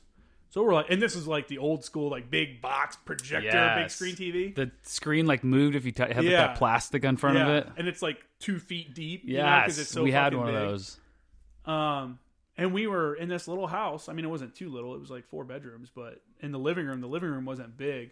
And we'd be like 6 feet in front of this big TV playing Tony Hawk. We would just sit there with the one controller. You'd get your run, and then you'd pass it to the guy next to you. And you sit there and wait your turn to come back around. You're like, all right, here we go. And it's like, dude, Tony Hawk, man, I spent so much time. Dave Mirra BMX we used to play all the time, too. That was a good game. That was a good game as well, yeah. Because I wasn't that great at skateboarding. I sucked. I tried. Yeah, I wasn't very good. I was always like, damn, I wish I could skateboard. Like, yes. I've always been like a big dude. So big dudes, you don't really see too many big dudes on skateboards. So I would get into like dirt jumps and shit like that. Me and my buddy Michael Hanthorne. He had another friend. We had like a mutual friend who was way into it. This kid that went to high school with us, man, he would come to school with his teeth busted out, like fucking crazy. And he was a black kid too, which was crazy that this like black kid was like why is really that crazy, good Justin? Because you don't see a lot of BMX. Like this dude was a pro. Like he went pro. He had I think he had a shoe sponsorship. He had a bike sponsorship. And there's just not a lot of black dudes in like action sports like that. It's just so it was especially. I'm from fucking Lafayette, Indiana. You know what I'm saying? Like I think I blew the minds of some of the kids I went to school with. I was like, when I was in high school, I think there was like 1,200 people I went to high school with. And out of that, there might have been 15 people that weren't white out of like 1,200. It's crazy. That's just how it was. But I also grew up in Tennessee as well, in the South, where you have a good mix of, white people, black people, stuff like that. And then obviously the Marine Corps, you're just around everybody. I think one of my best friends when I moved home to Indiana was a Mexican kid. Actually, his family didn't speak any English. Like we lived in the same apartment complex. So like my freshman year of high school, I would hang out with this kid. I'd go over to his family's house and none of them spoke English, and they would love to cook though. And I was taking Spanish in high school, so they thought it was funny because I'd come over and try to use I my just picture Spanish. Kale doing all this. Yeah, right. His grandma thought it was awesome that I was trying to speak Spanish to him and stuff like that. So, do you still talk to him? I don't know. How's what Pancho happened. doing? He's the one. Him and I that was the first time I ever tried to smoke weed. Neither one of us knew how to roll a joint. Wow. It was funny, man. That was back in 2000, that was back in like 98, probably. I remember we took newspaper once and rolled up pine needles in it and smoked it. Oh my God. We were like 10. Yeah. 12. Yeah. Smoking, like what we were talking about before was the smoking and everything. Like my grandma smoking all the way up until, basically until she died, I think. It's just a whole different world 20 years ago. Yeah. I remember going to like Burger King and like half the store was smoking, the other half was non-smoking. There was nothing in between it. There was no difference. Yeah. But just one side you couldn't smoke cigarettes on. But the tables all had ashtrays on them and stuff like that. Yeah, they'd take the ashtrays off if you weren't smoking. And then like, but even now, so California is so much different than Indiana. Like here, I don't think you can find anywhere that allow you to smoke. Like cigar shops are... Cigar shop's the only one. There's a couple cigar bars I know, but I don't know of any actual bars or anything that allow you to smoke in them. When I go home, I think half the bars in Indiana you can... And I fucking hate it when I show up. When I walk into a bar that allows smoking. Yeah. Because I don't smoke. And I just fucking hate the smell of cigarette smoke on my clothes. Yeah. Like the next day you smell them, you're like, oh. I remember my parents coming home from the bars at night, and they'd have like their black, like, because they wore like leather trench coats like back in the day, because they were psychos. And yeah, dude, they would come home and they would smell so fucking bad, like cigarettes, and their trench coats would go in this closet we had, and the closet would reek for like days. Yeah. But you don't, when you're a smoker, you don't really realize it. And my mom, I remember as a kid riding around with no seatbelt on, Yep. Mom would say, put on your seatbelt, but you didn't necessarily always do it. There's no indicator saying that the seatbelt's not on, and she would smoke in the car while she's driving around with us, and she would like crack the window, like a little crack to suck the smoke out. But we're all still sitting in here just like, sucking it all in. And, dude, that was just completely different times. I remember one time, the whole no seatbelt thing. we were driving somewhere. We were real little. I was in elementary school, and we turned into the mall in Chattanooga, Tennessee. I don't remember the name of the mall. I remember we were turning into it, and I don't think my sister's door was all the way closed. And the door came open, and my sister wasn't wearing her seatbelt and rolled out of the car. Holy shit. Yeah, as we were turning off a main road into the fucking mall. And we're like, oh. Obviously, my mom freaked out and everything. My sister was upset because she dropped her ice cream. She was fine. You know, we were going like maybe 10 miles an hour or something. But imagine if that happened. I mean, even then, it was like, what the fuck? But now they'd be like, why wasn't your kid in a seatbelt? You know? You would be punished and put in jail. Yeah. I don't know how that happened. Maybe she opened the door as we were coming around the corner because she's younger than me, and I know I was in elementary school, so she's like 2 years younger than I am. So there's like a 6-year-old child rolling out of a car. You got to think back then they didn't have child locks, you know. Yeah, that's true. Maybe if they did, you know, my mom's car didn't have a fucking child lock on it, but what was mom driving him? Oh, dude, I don't know. I don't even remember. A T model, some 80s model, Model T, some 80. I think my dad had, my dad had an old truck. I remember he had a truck like what I had. I had a 65 F100 back when I lived at Camp Lejeune.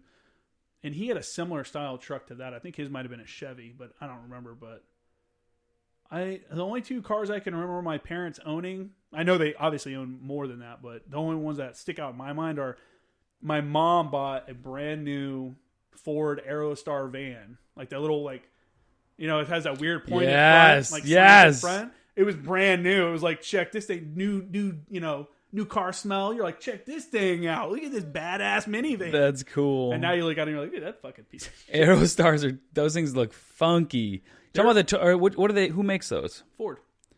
There's a Toyota one that's made too, but it's like a spaceship. It's like a bubble in the front of it, kind of. It's a van. I don't know. Oh man, it's real ugly. Yeah, but yeah, I remember she had that car, and then my dad's truck. And then I feel like they had an old European car that used to sit out in front of the house that my dad would drive. And it was a manual. And I remember getting in it, like, because, you know, back in this would have been either the late 80s or early 90s. I was like a little kid.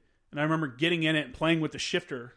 You know, because you're not just slapping gears around. I'd take off the e-brake and the car would roll a little bit. I'd be like, "Oh yeah, like check that out," you know. And then eventually, I'm like, "Shit, I've let it roll a lot." Yeah. I know what you're talking about. You're like halfway down from where he parked. Like, oh man. Yeah. So that's funny. Yeah. It was a different time, man. But people smoking. You know, I noticed a lot in the Marine Corps. Smoking has died off a lot. Like a lot of people, there's definitely not as many people. There's still people smoking. There's still a lot. There's more smokers in the Marine Corps than there are in the average society, I believe. Yeah. However, in the Marine Corps, there are way less people smoking now than I think when I first came in.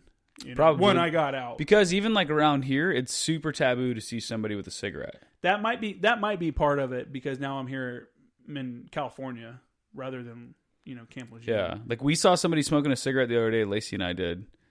And I'm like, that's kind of weird. You can smell it. Yeah, I'm like, I haven't seen that in a while. You can smell it from so far away because no one does it. Yeah.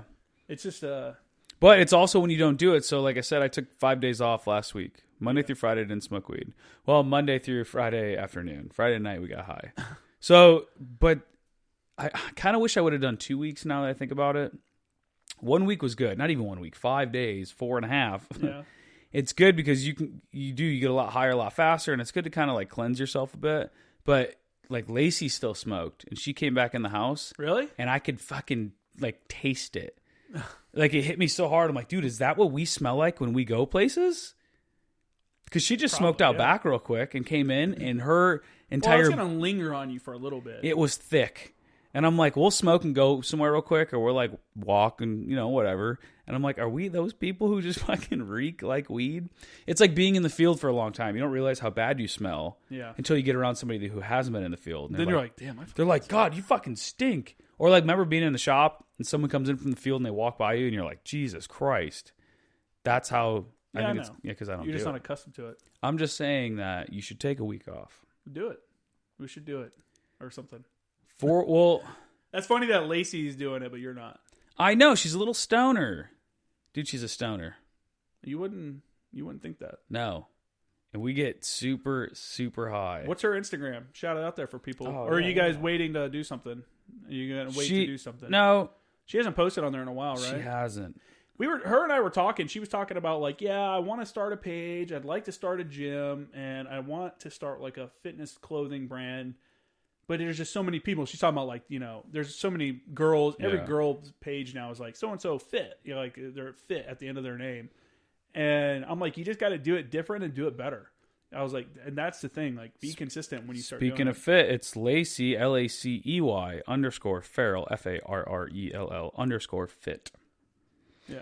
52 posts, 376 followers, 1,000 following. She was doing good for a while, and then she went back to school. She wasn't doing it. It's the thing about it, man. Like I said before, it's people don't realize it's a job, especially when something like that. You have to put new images up. You can't. Yeah. People don't want to see me post the same meme like every other day. People don't want to see the same video every other day.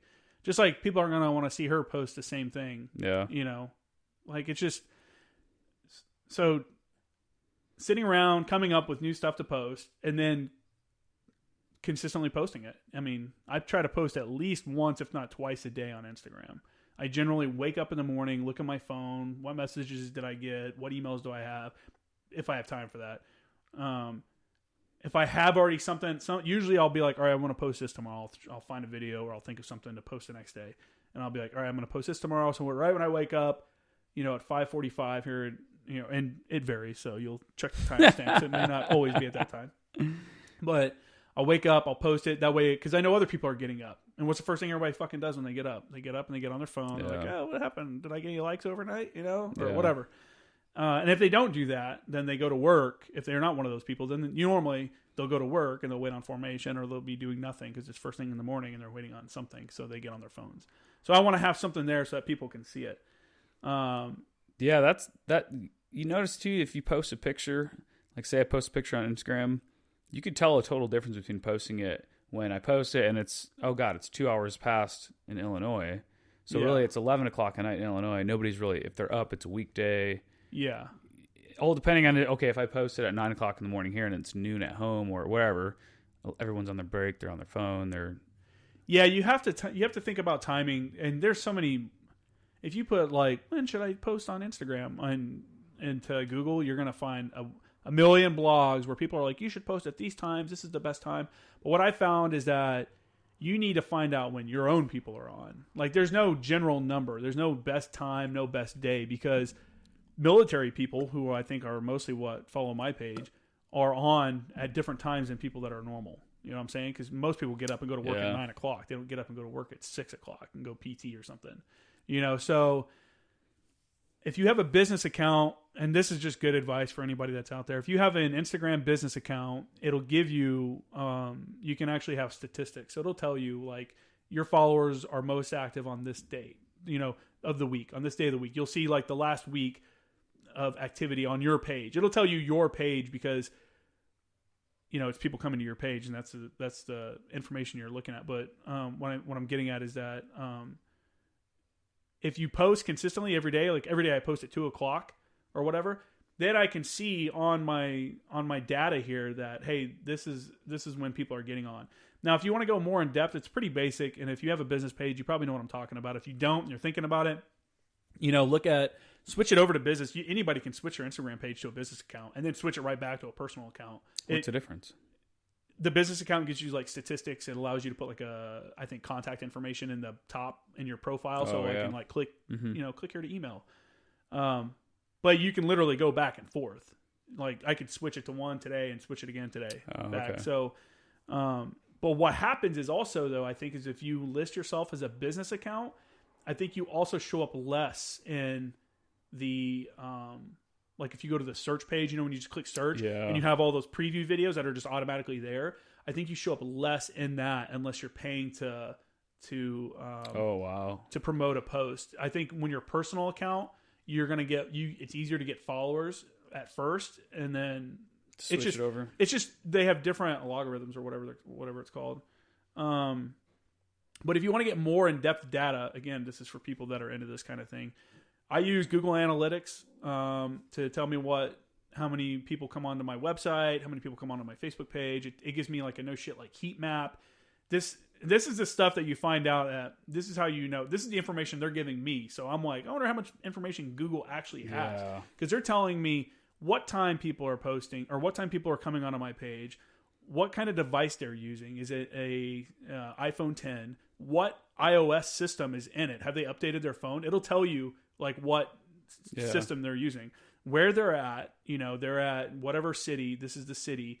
It tells you the age group, male, female. It'll tell you like common likes and I think stuff that people within your group, common interest and shit like that.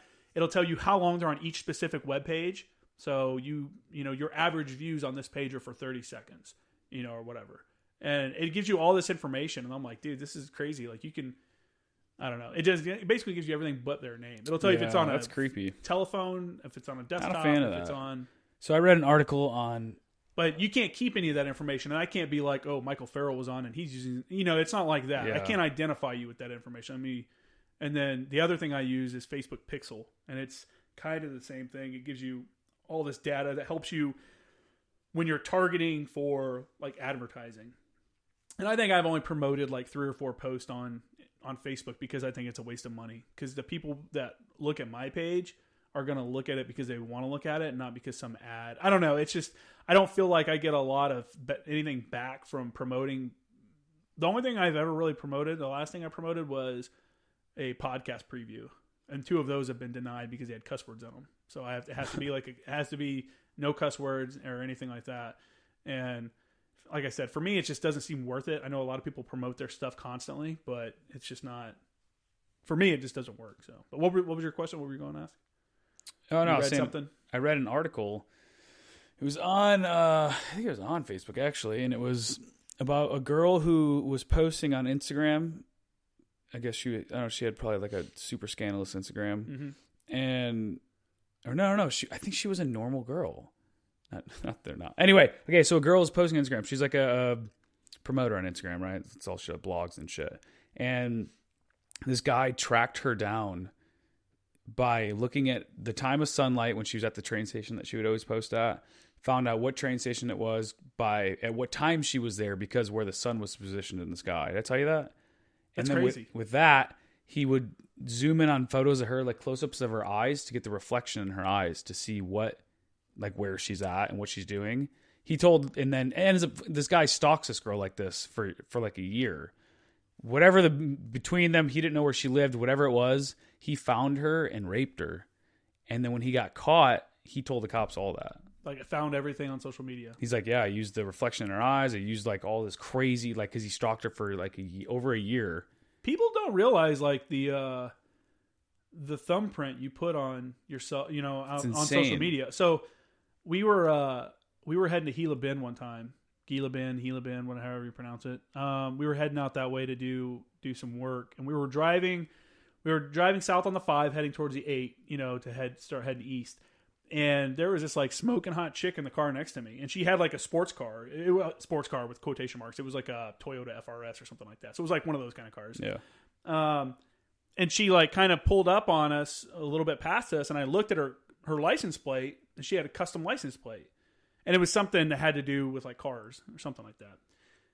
And I looked over and I was like, I was like, dude, check out this chick. She's pretty hot, And they're like, oh yeah, look, whatever. And I was like, I bet I can find her Instagram. And they're like, no way. Within 5 minutes, dude. Found her Instagram page and like we started following each other. I followed her and then she followed me back. And it was like, dude, they're like, how did you do that? I'm like, dude, it's life. Isn't it crazy? Like, because all I did was search on Instagram her license plate, that special license plate. Because I was like, that's a custom license plate. These people always put that shit on like a hashtag for car people. And so I searched that, and I'm like, here she is. Oh, look, she's a big raver and all this shit. Sounds super creepy, and I know that sounds weird as fuck. Like, I just did that to prove a point. But that's real. Like, this blows my mind the most. What's that? Snapchat Maps. Oh, I've turned mine off. Mine's off. Mine's always been off, but I can zoom into what building you're at. Is it that accurate? It didn't used to be that accurate. It used to be like general. Like that's her standing on top of that building. Who's that? Just one of my friends, but I'm saying that like why would anybody want this on? I don't know. But it doesn't matter. Sometimes I like it. I like how you can look in the heat map and like look at what's going on in an area because it'll tell you if something's happening. Yeah. You know, like, oh, hey, let's go to the beach. Oh, look, the beach is fucking packed. Let's not go to the beach. That's cool, but yeah, I don't know why you would want someone to know your. I don't know. I saw that in the beginning. I'm like, I'm turning mine off because that's just weird. Yeah, I didn't know it gave you like that exact. I thought it was like. But it's also like if anybody wanted to break into your house or do, all they have to do is just look at your social media, look at your story. Stories killed privacy like completely. Social media was you post when you want to. It's whatever. A story is so it's. Yeah. I think a story is just so much more revolving. You're always putting always. Well, if you always do that, not many people. I think the minority of people, not the majority. I think that it's a minority of people that post stories. But if I was like, yo, let's go break into this guy's house today. Oh, he's at the beach right now with his wife and his dogs. No one's at his house. You know, it's just simple shit like that. There's no privacy anymore. I think we're not fucking scumbags. I post it all the time. I mean, no, I'm saying like we would never go like. Oh yeah, but there's probably multiple or like. I don't know. That's fucking crazy. I mean, maybe I robbed a guy once. No, I'm just kidding. Some people do. I mean, you're right though. Some people use that, but I don't know. I understand. We've all written away all of our privacy. Every terms and use agreement that we never read like says in it that they can do whatever they want basically, and what we're not giving them permission to do. It says within the terms, the use terms and stuff like that that they can alter the terms and agreements at any time without notifying you. Yeah. So Take a look at Instagram's terms and agreement. Like read through it, and it'll tell you that. And it also tells you anything you post. They can reproduce and they can use in any other way that they want without owing you any money. So like if I post a sick ass photo and Instagram's like, hey, we want to use this on our next marketing campaign because this is a really good fucking photo. They can take that photo, post it as is on their own page, and then they can turn around and add stuff to it, change it and all that, and modify it, and then post it as their own as well without compensating you or anything. Yeah. Wow. It's still your photo. Like you own that photo. But by clicking I agree, you gave up the rights to your photo. You gave up the right to say that they owe you anything. Like it's still your photo, but now they have a specific right to it. It's dirty. Isn't that crazy? It's dirty work. I mean, people don't realize that, but what are you going to do? Are you going to stop using Instagram? No. Are you going to stop like using Google? You know, people, I love that. I love how people get super upset. They're like, the government is listening on my phone calls. You know, don't say bomb on the phone because they're going to listen. They're watching my internet searches and blah, blah, blah. And it's like, no, dude, the government's not doing any of that. Not unless you're like a criminal or they think you're a criminal. And they're actually like, why would they care if Joe Schmo in Missouri is looking up, you know, whatever. Duck porn. Yeah. Okay. They don't care. Google cares. Facebook cares because they use that information to turn around and target you with the advertising and stuff like that. We always talk about how I could be like, man, I have to get some paper towels today. And then I'll have a paper towel ad on my phone. That just happened the other day. We were talking to somebody and it was it's obvious. It's like there's no way. Anybody that says they're not listening is a fucking liar. I was listening to Joe Rogan on my way home and they were talking about how Ari Shaffir only uses a flip phone. He doesn't have a smartphone. I think he might have recently gotten back. Because he was like, this is too much. This is like absorbing my life. I'm too involved in it. So he got a flip phone because you don't have apps. Yeah. I got home from listening to that podcast on my way home from school. Got out, went inside, sat down, opened my phone up, got on Facebook, I think, and like scrolled down. And the first ad was for flip phones. I was like, no fucking way, dude. Damn. No fucking way. I wasn't even talking. It was the fucking podcast. And I targeted me with a flip phone ad. How crazy is that? But do I hate it? Because that's kind of... You like it until you don't. It's kind of... you like it until they cross a line and you're convenient. like, whoa. So in school, they give us these examples. There was a girl who sued, I think it was Target. So this is crazy, right? They're saying that Target's system will say, hey, if so-and-so buys this product and this product, then they're most likely going to buy this product, you know, because it's just how it is. That's just the way it works. And they'll be like, oh, well, if someone buys like this product and this product, that means they're probably pregnant because they just bought a pregnancy test. Now they're buying prenatal vitamins and then this. So that means this person's probably pregnant. So they had it set up so that their advertising, their targeted advertising well, like, hey, she bought this and this, so she's probably pregnant. Send her coupons specifically for baby stuff. This happened to some girl who was living with her parents, and she's like in high school or something like that, or maybe she was like 19 or something. And something happened. They started getting these ads for pregnancy stuff. And the guy, I think the dad was like, what the fuck? And he called him, or something happened where they were like, hey, someone in the house is pregnant, because that's why we send these out, because of the purchase history. Holy shit. And the dad, I guess, fucking lost it and was like, I guess I don't know how to run my own household or something. Like, they had like the what happened. And I'm like, that's crazy, dude. Was this recent? I don't think it was like too recent. I wonder if she won, or if she won anything. I don't know. What would she fight against? We get these weird case studies because it's an invasion of privacy. Yeah. Because now, like, you just let, like, what if she wanted to get an abortion? You know what I'm saying? And now her parents are like, what the fuck? Yeah, that's crazy. Like, you were pregnant?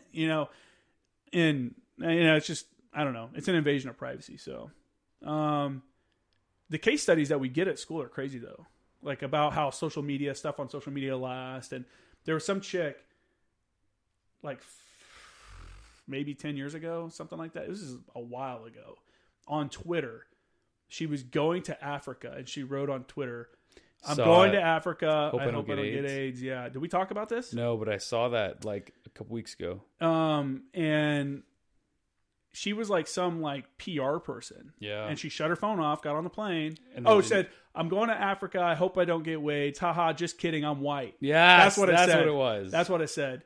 And she shut her phone off, went to Africa, got on the plane, got to Africa, turned her phone on, and had like a million, like, she was trending. Like, she was, and if you Google her name, or if you search her name on Twitter right now, guarantee there's been at least 10 posts today about her.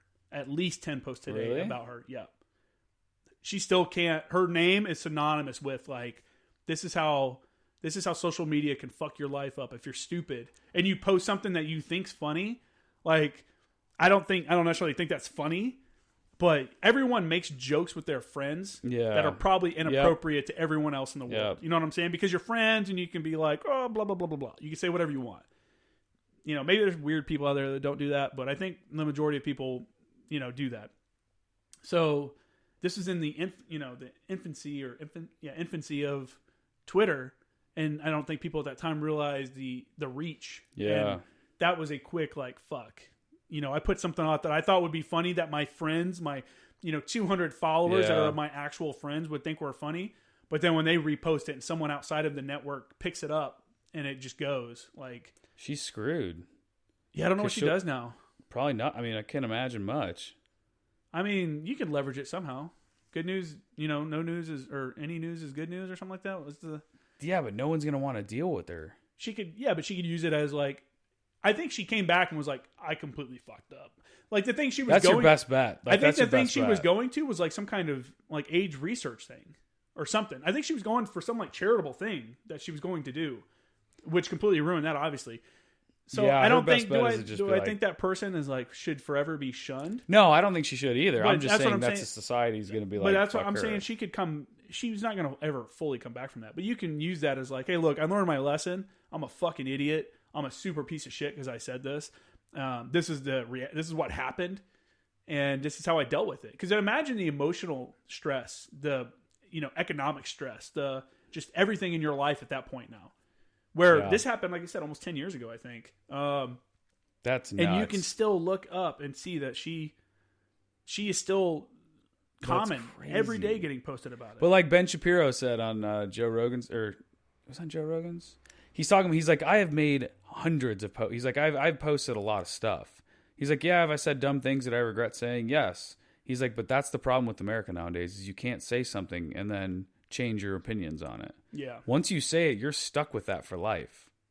Like that lady, I'm sure she really doesn't think that she was going to get AIDS, but she said it, and now she's probably stuck with that image for life. Yeah. I mean, we're talking about it right now. This happened in, where did it say? I'm looking at it.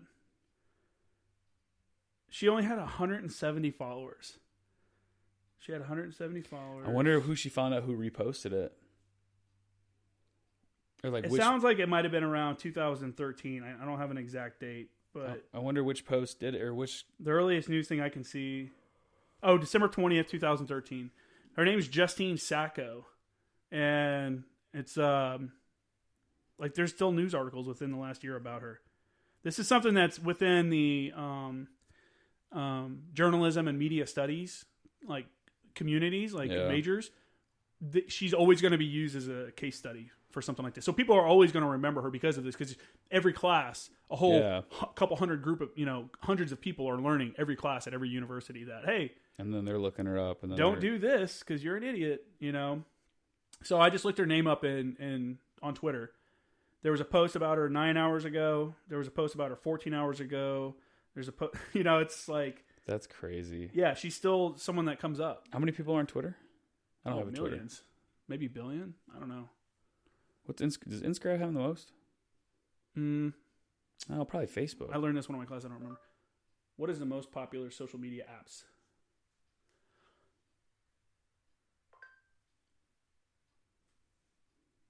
Instagram's probably the most popular, I would say. I would say, yeah, popularity, Instagram. But Facebook is, I mean, like in all... I remember Facebook is easily the largest social networking site in the world and one of the most widely used.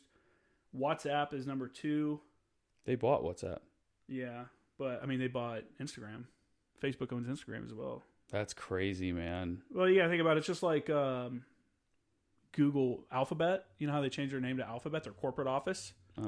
So all the Google companies like YouTube and fucking, Google itself, the search engine, and they're all separate entities of Google that fall under their corporate structure called, phone thinks I'm talking to it.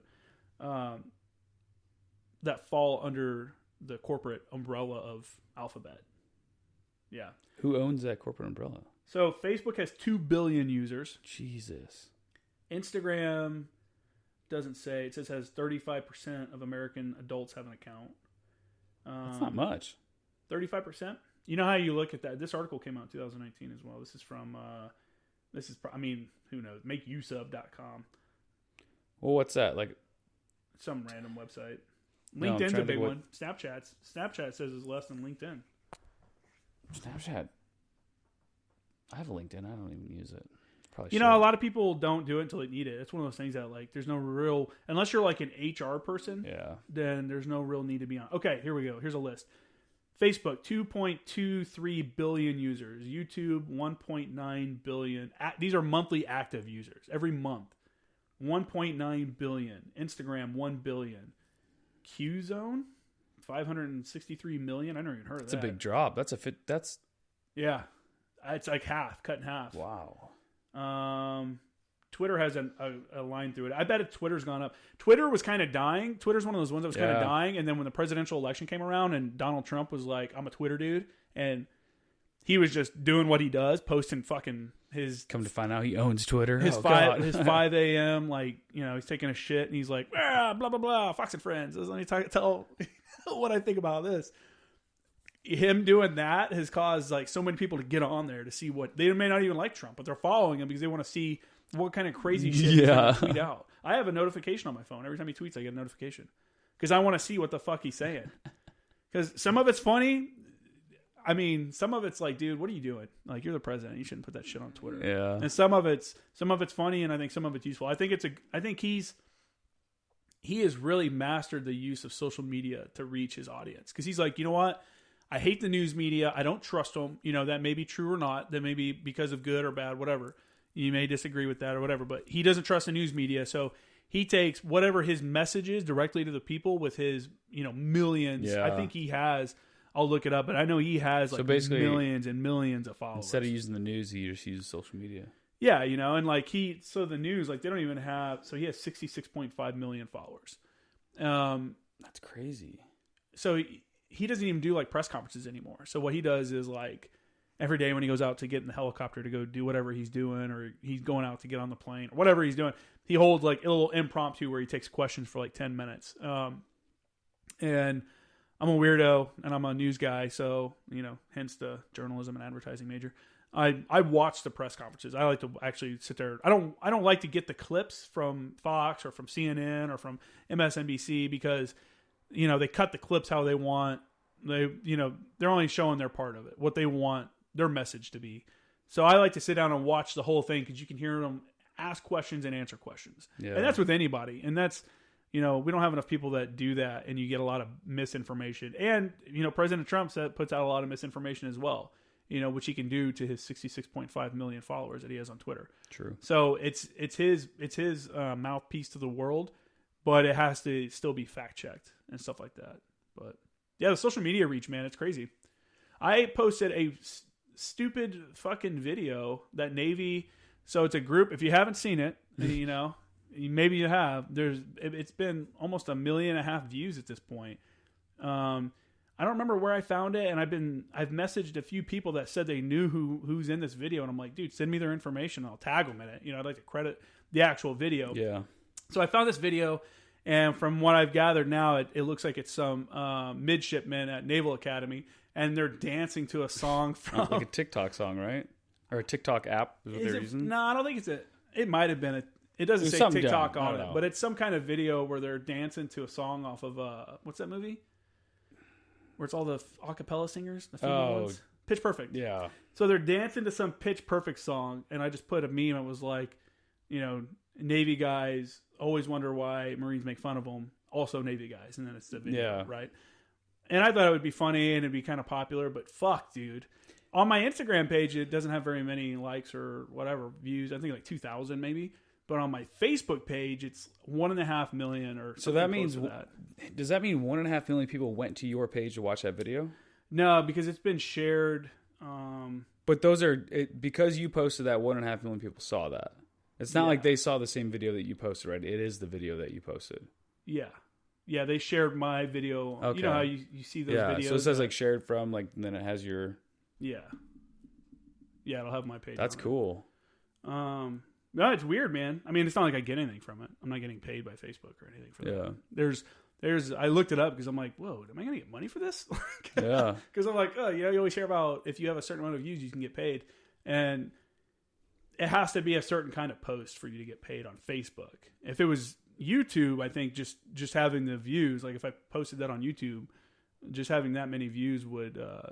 I think you get like $8,000 for every 1 million views. Is what that it would is. Be cool. You should get a fat check for like $100,000. You don't even know why. Well, it'd be so right now. I'm do the math on it. 1.291 million. So 1,291,000 views. And then if you look at the, if I look at the actual statistics, I think it's reached more people than that. It's reached almost 2 million, but it's not been viewed by all those people. Because, like sometimes, your grandma sends you a fucking video, your aunt, you're like, well, I'm not clicking that. That's going to have a virus in it. I'm sure that's happened quite a bit with it. That's a lot of humans that have seen something you posted. Yeah, it's weird, man. I mean, it's not like again, it's not like it's anything that...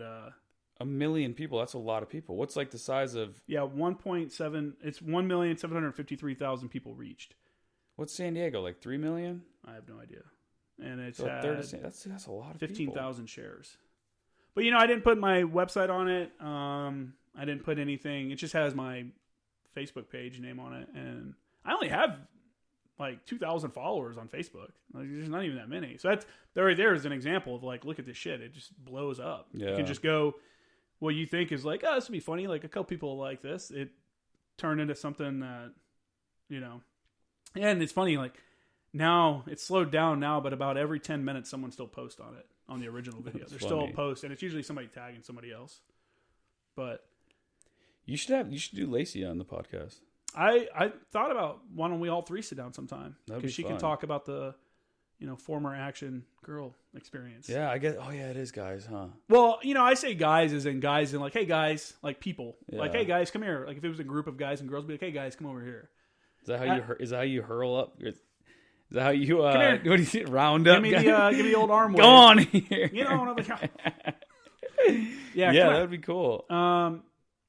Yeah, because honestly, she can give you the female side of it. Honestly, I know almost nothing about what she did in the military. I didn't know for the longest time she was in the Marines. Yeah. And then when I found out, I'm like, oh. And then I always kept forgetting. I was like, oh, weren't you a radio operator? And she's like, no. And then I'm like, wait, you were supply, right? No. Motor T. Oh, man. Watching her drive those 7 tons, dude. How tall is she? 5'4". she probably weighs 100 pounds. Like 103 maybe? Yeah, maybe. So imagine a 5'4" little tiny blonde chick that weighs 103 pounds climbing up into a 7-ton and driving that thing around. I can see her with a big old dip in, like a straw hanging out of her like, trucker cap. Why don't she become a truck driver when she got out? She was like, I could drive trucks. She's No like, I could fucking totally do way, it. I'm like, dude. you'd get kidnapped. That would be... You'd get fucking kidnapped. I wonder, I bet there's truck drivers that listen to this. Those are like a huge group of people that listen to podcasts or truck drivers. Yeah. I used to think like, you know what, maybe being a truck driver wouldn't be that bad. But it would suck because you're gone all the time. And because I thought about it, I was like, it would be cool because you get to see so much of the country. But at the same time, you're tied to your truck. So you can't like, oh, look, I'm driving through St. Louis. I'm going to go see the Arch. Well, I can't get out and walk over. I think a lot of people, like my buddy who's a truck driver, brings his motorcycle with him. Yeah. So he throws it in the back, and then whenever he's out, he can go cruise around for a couple days or do whatever. Yeah. It's like seeing a big-ass RV with like a little Jeep pulled behind it. So they can like park the RV and take the Jeep out. Yeah. That's one of the, I think truck driving is like, I think it's one of the biggest jobs in the country. Like that's one of the most. Is it? Yeah. Actually, there's a lot of semi trucks. You're right. Yeah. Yeah. Wow. Yeah. I mean, that's why they always say like if truck drivers decided to say fuck it, when truck drivers have a strike, they'll stop driving. They'll stop driving on a freeway or something. Yeah. And dude, they move everything. Like everything that we have, fruits, vegetables. You got about 20 years left of that though, fuel, until computers water. Do it. Yeah. Yeah. You're going to have them. You're going to have the electric cars cruising. I still need to see Ex Machina. I haven't seen it yet. Oh, yeah. You should watch that. It's kind of a deep movie. Like, if you sit there and... I watched it in class, so we kind of sat down and discussed some of it, and then, we couldn't finish it all in one class period, so we stopped and discussed what we had seen up to that point. So I think sitting and watching it like that, for me, made it pretty interesting because you're thinking about... someone brings up a point, and you're like, oh, okay. And so now you're paying attention to that in the movie. Just as a regular plain movie, it's definitely entertaining. It's a slower movie, but it's like a thriller, like a mind thriller kind of deal. But dude, that's what I'm all about. It's I don't know, man. The machines, when the singularity happens. If you don't know what that is, look up the singularity. Enough people don't know what that is, or there's not enough. Too many people don't know what that is. Yeah.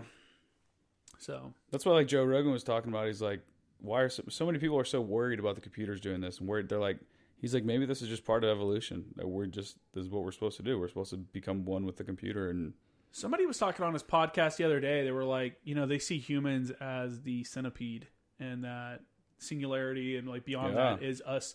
The humans are gonna die, and the machines are gonna rise like the butterfly, that comes out of a centipede, out of their cocoon, and that we are just the catalyst for the next step to. Caterpillar. What did I say? Centipede. Oh yeah, caterpillar. We're basically stepping stones to the future. we're the caterpillar. Yeah. And something's gonna happen, and it's weird, man. Maybe. Who knows what's gonna happen? They've in class we're talking about it, how people are predicting that the next generation, like basically my kid, his generation is the last generation to, or we're probably the last generation to have death, like.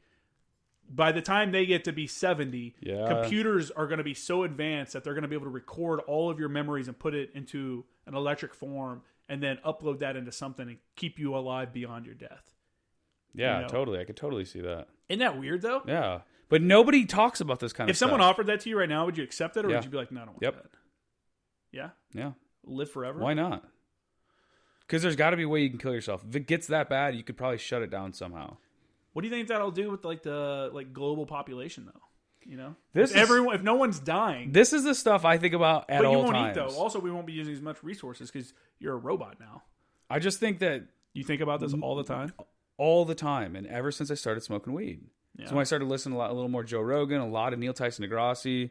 I love his the Cosmos was great. Yeah. There is so the shit we are bitching about and doing today, right? Is so much smaller than there's so many other things we have to worry about for the future's sake. We're on I think we're on a very fork in the road right now. You have your religious people, your Christians, they're all going to, but in reality, if technology opens up any more and we start finding out more and more, there's going to be a lot of less people, I think, going to the religious side because there's too much technology, too much information exposed to where you can look at this stuff and be like, did a guy really do all this in the book that the book is telling me right now? So have you ever heard some of these people that are really smart, smarter than me, think that we're just in a simulation? that is the craziest to me. That is the craziest to me. Imagine that, like, at any moment, it could just shut down. Like, some dude trips over the cord and unplugs us. But the thing is that I don't think, I totally get what they're talking about, but I don't think that that's what it is. I'm sure the people within our video games that are, simulated, right, people think the same thing. Maybe that's Tron? Maybe that's what it is. Maybe we're like in a little snow globe of like, but I feel like you would see so many more malfunctions. What are you talking about? Look at all the. Why have I never like glitched before? Like, why have I never look at all the people that are born with like, defects. If you want to call it But if it's a game, disabilities, if it's a game, whatever you if want it's to a call simulation, then it shouldn't. I don't think that would be. They just delete you. You get deleted and make a new one. Like why? Like why has nothing computer eye glitched? Like why has the sun just never came up one day? Because the computer like, oh shit, the simulation's glitching. You know what I'm saying? Like, I feel like there'd be more of these mishaps, but if it's where everyone can look at and be like, that's not what Earth looks like. Yeah, but if it's something like a glitch, like that's beyond any kind of understanding that we even can fathom. You know what I'm saying? So don't you imagine taking someone from like the 1880s, take them off the ranch in Texas or something like that, drop them into LA in 2019, or just hand them a computer that has the same abilities as a computer has in 2019 and be like, check this out. And they won't even understand what the fuck you're doing. They're like, what's a computer? What's a TV screen? What's the internet? What's a wire? They don't even know what wires are. So we're probably in a period. We are in a period of time where people 100 years from now are going to have something that we can't even fathom because it's beyond our understanding of the world. It's something that's how these people that become so like rich and powerful and whatever is because they see beyond.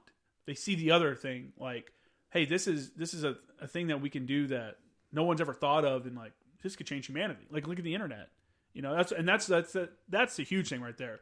The internet is like almost like the Industrial Revolution was back in the late 1800s, early 1900s, whenever it was exactly. The amount of information that you can now receive on a constant basis is just insane. It's just insane. Like before we started recording, we were talking about when I was a kid, I used to read the encyclopedia. Yeah. I used to read my parents had an Encyclopedia Britannica, and I would read it. That's like how I got information. That's how if I had a report in middle school, I would look stuff up in the encyclopedia.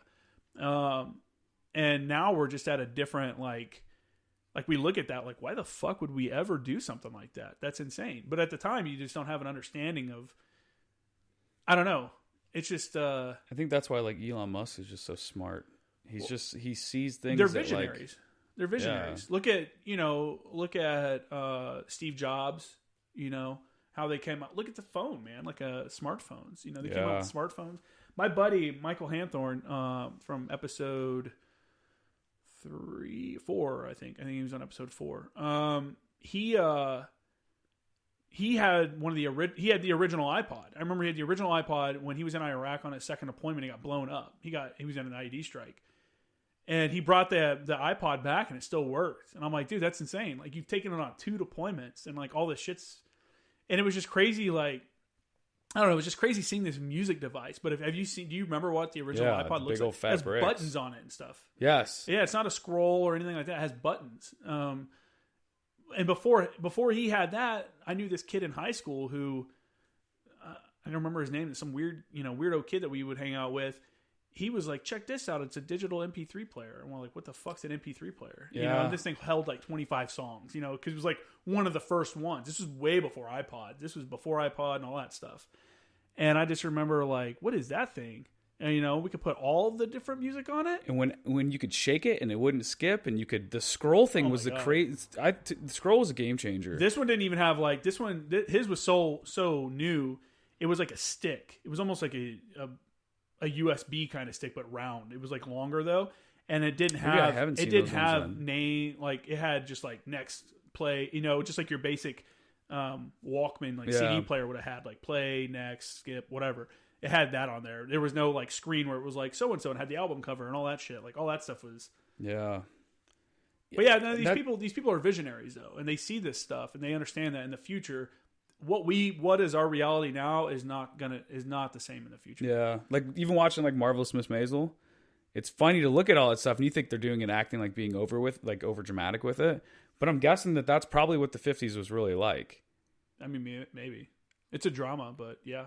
But like that's the concept, like the typical basic. like the wife stays at home. Oh yeah, she gets up before he gets up, puts makeup on, like all funny. that. I bet that's how it really used to be. And to me now, I'm like, that's insane. It's still like that, except now instead of putting their makeup on before they get up, they put it on and make sure everything's good, and then they take an Instagram post, and then they move on without. Right? Yeah. I guess they've just moved it to social media. Yeah. But yeah, it's just so. You just. I don't know, man. What's going to happen in the future? We don't know. There's things out there that we need that we don't even know we need yet. Yeah, that's what they said that when I was listening again. Joe Rogan, he was talking to, man, I wish I remembered his name he was talking to, but they were talking about 5G and like 5G is going to be the link between, or it's going to be obviously the next step between being able to tether faster and information just comes so much faster. Because they say that, like Elon Musk was saying, that the difference right now is that your tethering factor is your phone is you, right? Mm-hmm. But it's getting the information from your phone to your brain. Yeah. That's the next step that'll be instantaneous to your brain. You don't even have to, there won't be that wait between you reading and, getting the information. Yeah. That they're trying to do that, whatever that chip is that they're going to put. Implanting into someone's head. Yeah. I'm guessing it's going to be somewhere around like the Google Glasses, which, were a total funk and they... No, this is like an actual like implanted into your brain. No, I'm saying, how like the Google Glasses just didn't work. It was just slow and I'm guessing it's going to be something like that. I hope it's not just great right away because then everyone's going to have it and then it's just going to cause a... This is becoming a bigger thing now though. Like these... what do they call it? We were just talking about this in class the other day. It's called like, it's not virtual reality. It's called like virtual, like virtual landscape or something. It's basically like where you take, like there's apps now, just like on Instagram or Snapchat, where you can take your picture and you're like looking at it, and you can put like the funny face on yourself or the hat. You're changing the reality of like what's happening with that app. Yeah, and that's kind of, I don't know. To where you're going to have that's kind of like a you big can thing look now. And it's going to be like in your... We look at it because now people are using that for advertising and stuff like that. And there's another thing called Second Life where people are just like living online. Like they have this whole other life online. Oh, really? And you're like earning money online, like fake money. You know how you can buy like the coins and stuff for video games to buy the certain outfits? Yeah. It's basically that. But some of these people are so obsessed with it. Like they'll go to like the major corporations are starting to look at it as a angle for sales. So they go on there and you can buy Nikes. You can go on and buy Nikes for yourself and you earn whatever money. Then you go to the little Nike store and you buy it and you buy them from there. And Nike actually gets paid some money for that. No way. Yeah. From the company that sells this virtual currency. Right. And it's also proven that if you trust a brand within your game, you're more likely to buy it in person as well. So dude, it's just a whole nother... And that's the stuff I'm talking about where religious people are going this way, technology people are going this way, but I don't think we're looking at the right things. I think that we're at such a pinnacle of like technology and what you can do to it to yourself and everything that we need to kind of hone in on that and get ahead of it before technology does something crazy and then we're totally behind on making sure nobody does anything nuts with it. How do you think this like relates to like the military?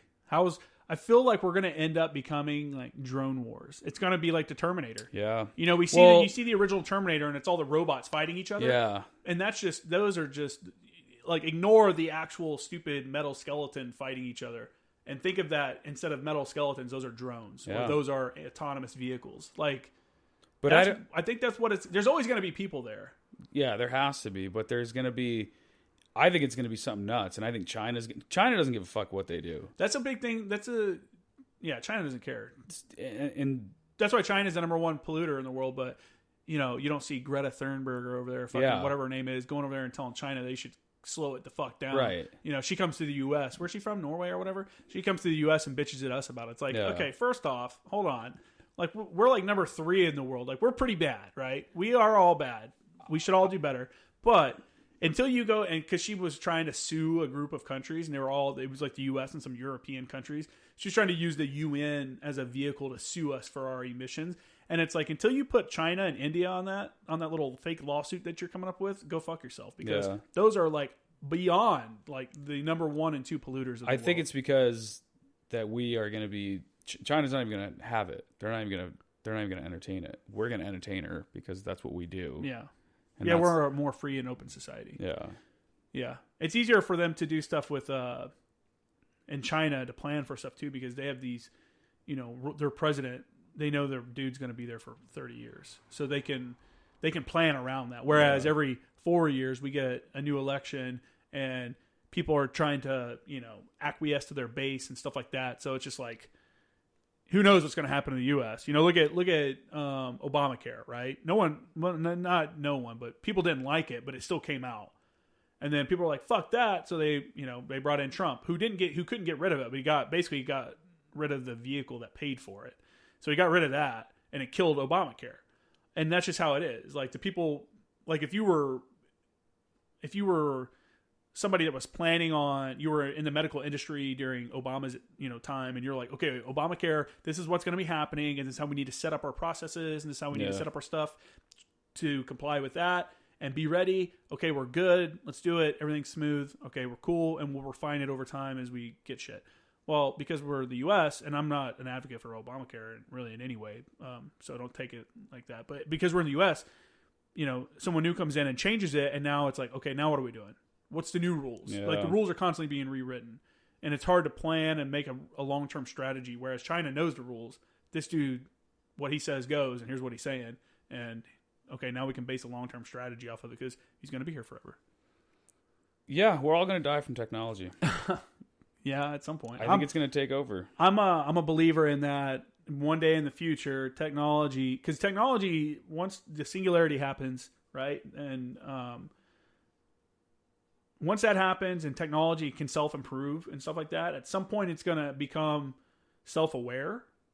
And it's also, if it's programmed to be like identify deficiencies and take care of them, we're a deficiency. Yeah. We eat up resources, we pollute, like we're destroying the planet, we kill each other, we kill other living things, as do other living things kill, it's a big circle. But, I think we're inefficiencies and we'll be seen as such. So I'm waiting for our robot overlords to take over. I don't know what's going to happen. I mean, it's going to be nuts. But nobody talks about this because everybody thinks it's this fake. And not even if singularity itself doesn't happen, I think that there are just so many routes to this that are like, I don't know, man. We need to get ahead of it. And I'm not smart enough to do it. But again, I am a total consumer. I want a better phone. I want a better this. I want better. Because why not? Things are better because we allow technology companies to have as much information as we do.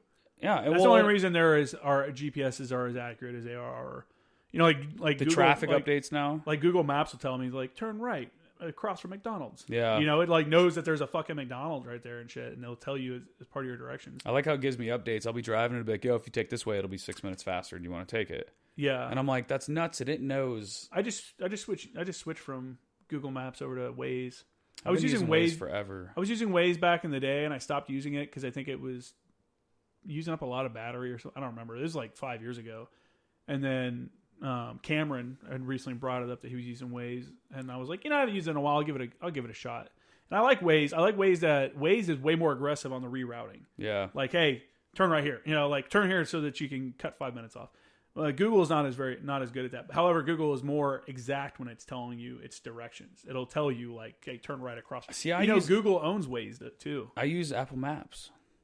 I've heard Apple. I'm an Android guy because I'm cool like that. But I've heard Apple Maps isn't that good. I use it on directions and stuff. I don't use Waze for directions. It's too. They made it too complicated and too stupid. It's too. What do you mean?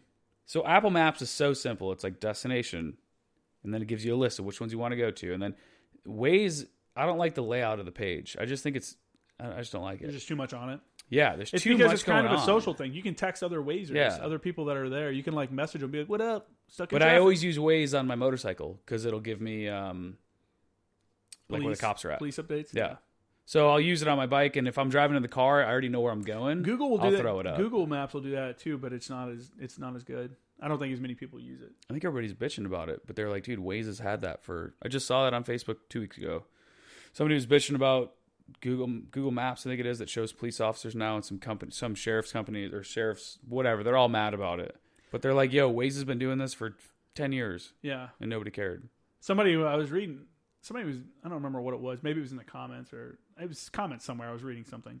And this guy was like, yeah, I like to just go through and drop police officers along my route every like 5 minutes just to piss people off. And I'm like, you're such a douchebag. I thought that, why don't cops that just sit there on the highway, whenever they see their thing come up, click it and hit the thumbs down so it disappears? Yeah, like, they're gone now. If I was a cop, I would do that all the time. But Waze has saved me so many times. You think so? Waze saved me from shit in the road. I'm on my motorcycle and it's like... yeah, that's probably... whatever ahead, and that's it'll say, be super it'll say sketchy. object in road, and I'll slow down, and there's a big chain in the road, and that's the lane that I was in. And I'm like, sick, you literally just saved maybe even my life. I don't know.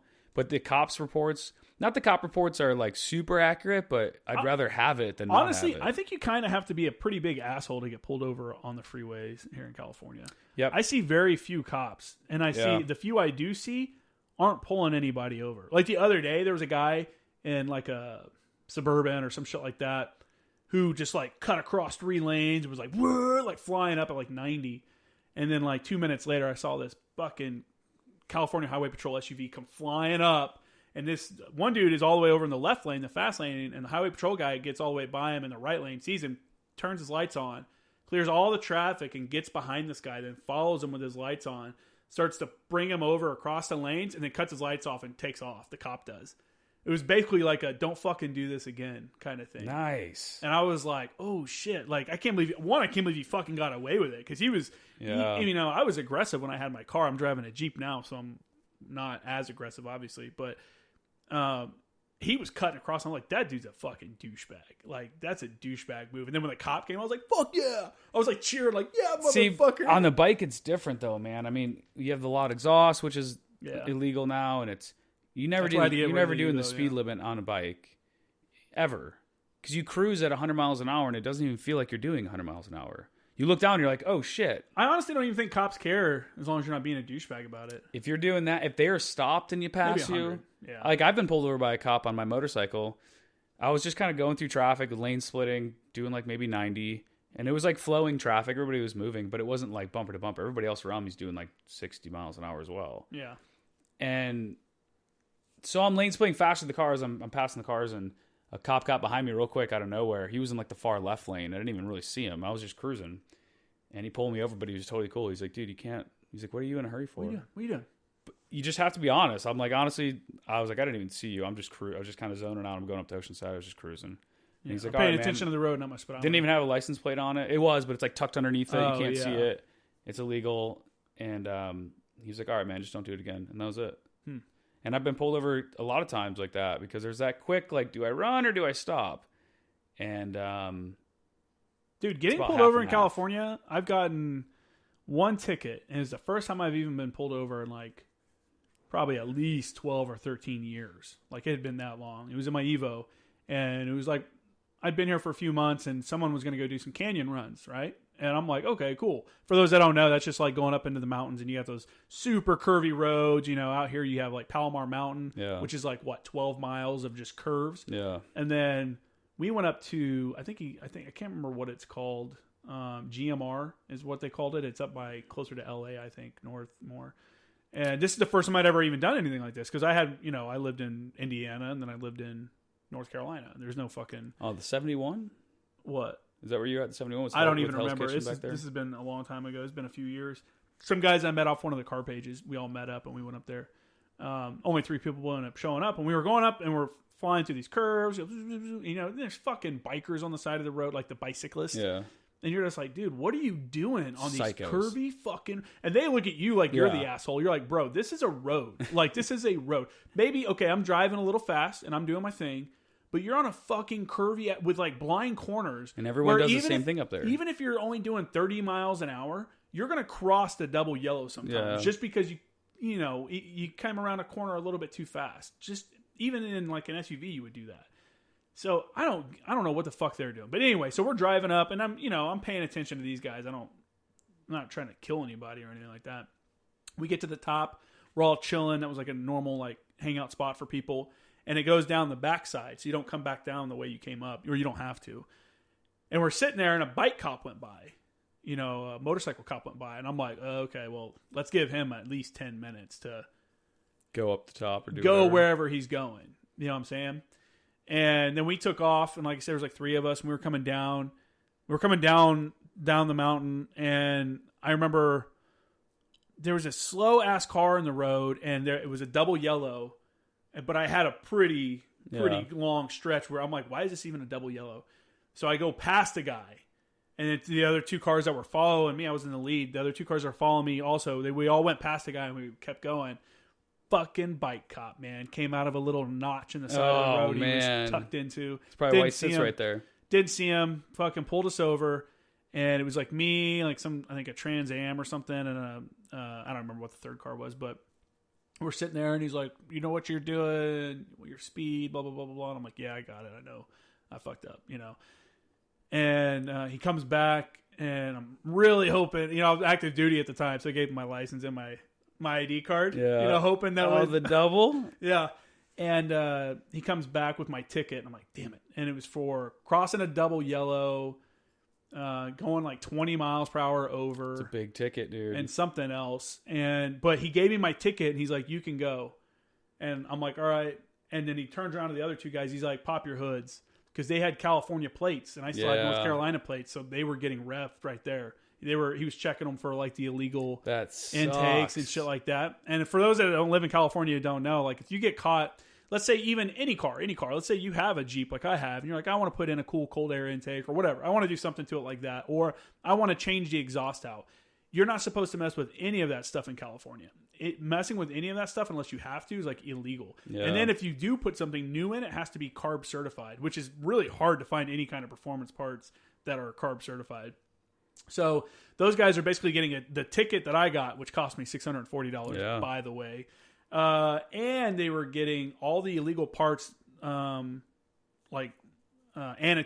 and like another ticket for that to have that shit removed. Because then you got to go to an inspection station and show that it was removed and get a full smog done at the one at the DMV, like the no shit official, not the little homeboy hookup on the corner where they'll help you out. No, you got to go and get like the full inspection.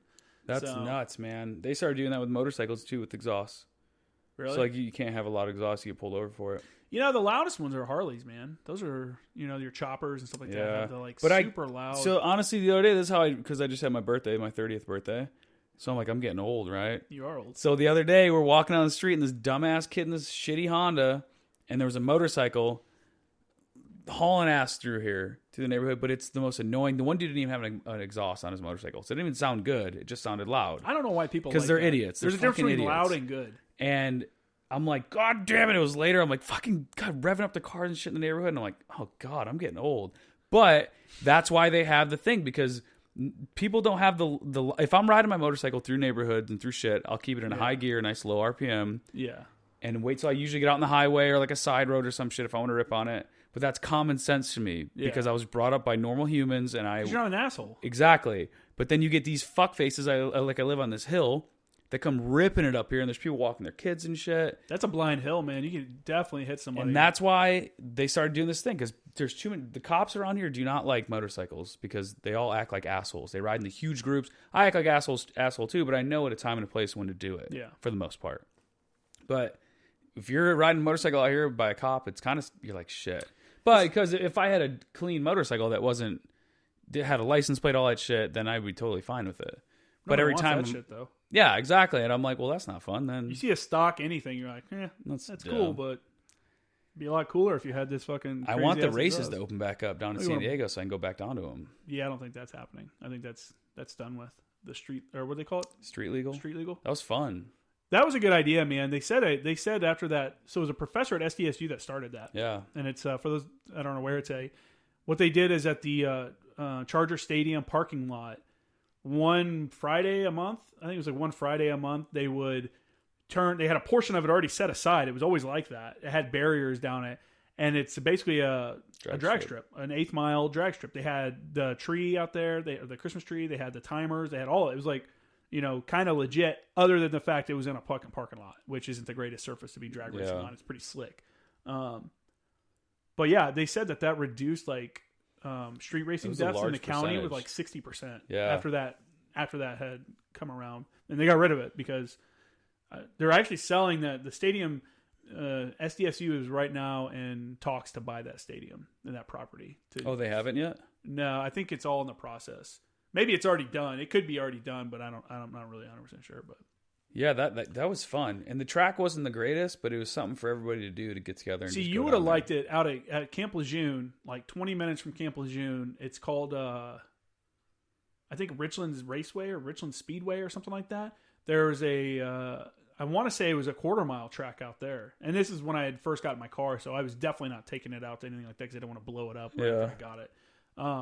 But yeah, you could go out there, and a lot of guys would go out there on the weekends, and they did. I mean, I think it was a full 1/4-mile track, and it was like an actual track with like stadium seating and like all this stuff where you could come in. It's and very watch hard to races. race on a real track. So I've done it once in Verona, like a real like NHR track.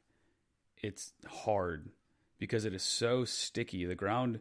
Oh yeah. So imagine wearing. It's hard it's hard on everything. It's hard on the car. Imagine wearing bike. boots like the riding boots I wear. When you go to step, your boots stay there and your feet try to come out because it is so sticky. So looping it, ripping your bike, pegging it, and then you flip up back. No, like when you go to take off, like your launch. Yeah. When you go from a dig like that, it's so easy to just loop it because your tires are so sticky. Really? It's insane. Oh, that's why is that why they have the stretch bikes? That's why everybody stretches it and lowers it because that lowers your chances. That's you lean real far forward, so a lot of your weight's forward. You strap the front end down.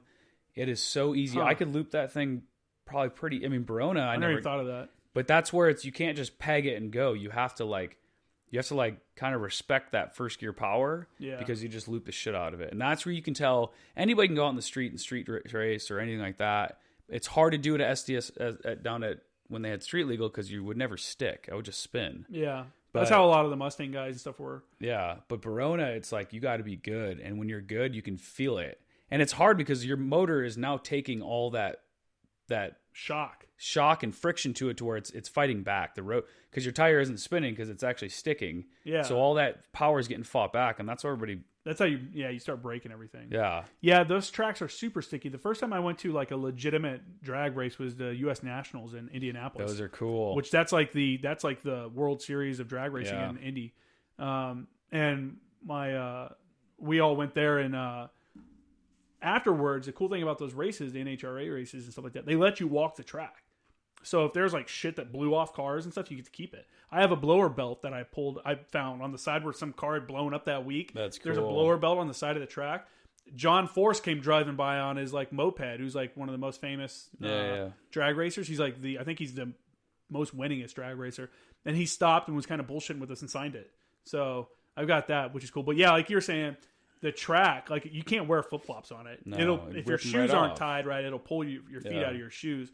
And for people that aren't into drag racing, what they do is they'll take on the actual like NHRA tracks, they put down this like glue they spray it with this glue, and then they have like these John Deere tractors, and on the back it has this weird machine that has old drag tires, slicks. They're lined up like 8 of them, like side to side, and it's like a rail of them. And it drops it down onto the track, and then they spin backwards to lay rubber down onto the track. Oh, really? Yeah, that's how they add fresh rubber to the track like that. I never knew that. Yeah, they'll do that in between some of the races, and then they'll put that spray down. But yeah, it'll pull you out of your shoes because it's so... That's something you don't really think about if you've never done it, and that lack of give, that immediate like power, like you said, just breaks everything. Absolutely. That's why I never took my Evo out there when I was out there, because I was like, dude, I'm just so afraid of... This is my daily. Like, it's fast, it's fun, but it's my daily. That's why I wanted that diesel BMW that I have. I want to program it. It's like $700 for a real good, like, stage 2 programming, right? Mm-hmm. They can get, like, the stage 1, stage 2, and then racing. But it adds, like, 42 horse to it, and then you get, like, another 10% of fuel mileage out of it, which I already get 40.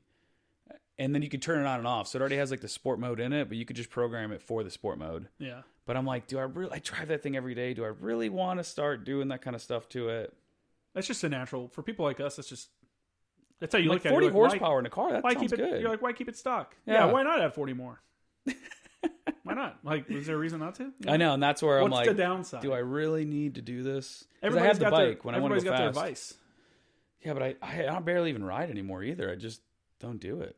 Yeah, you drive your car now. Now you want to soup up your car some. Yeah, maybe. Oh fuck, is that what's happening? It's a diesel BMW though, so I don't know what you're gonna get at. What's the horsepower on it? I don't know, 200 maybe. Oh yeah, it's garbage. It's twin turbo, but they're just little. Yeah, the torque is nuts. It's twin turbo, but the turbos obviously are probably pretty small. Like Yeah. I don't think that there's much to them, but it's got decent power to it. I don't really remember what it has, but it's fast. So this here right here. Well, I guess never mind. Let's see. It adds 40 horsepower plus 100 torque to the rear wheels, and then with the Tune Plus is 53 horsepower. And it has like a launch control option on it, but it's not fast by any means. Yeah. Well, neither's my Jeep. Oh, I had two different worlds. I'm getting about the same gas mileage. I'm getting like 16 miles to the gallon. But comparing to get on the freeway with my Evo compared to the Jeep is like, yeah, it's two different worlds. That's why every once in a while I'll take the bike out again and go rip it around, and I'm like, dude, I can't sell this thing. There's no way. I didn't want to get rid of the Evo, man, but California changed their laws. Because I'm out of the military now, I couldn't keep my North Carolina plates. I had to get California plates. And I had so much work done to it because in that car, I had the 4-inch intercooler upgrade with all the intercooler piping. I had a boost controller. I had the full 3-inch exhaust from the manifold back. So I got the manifold, upgraded manifold, tubular manifold, and then a 3-inch exhaust all the way back with a high flow cat. I also had a 2-piece rotors, so I took 5 pounds off each wheel. So 5 pounds of unsprung weight off each wheel. So 2-piece rotors there. I put in, I upgraded the shifter bushings. I also put in a short throw shifter. Anyway, I had all this tons of work. I had an intake, like all this other work. That wheel weight does a lot of work. You'd be surprised. Yeah, every 1 pound or 2. A lot of people just take a front rotor off a motorcycle because of how much it's a centrifugal weight. Yeah, is what moves it. So if that thing is lighter, it can spin faster. Yeah, that's why you'll see guys, and I considered it for a little bit, getting a lightened drive shaft. They make carbon fiber ones and stuff like that. They make aluminum ones for trucks. I wouldn't get a carbon fiber one, but I was just the aluminum ones that are a lot lighter.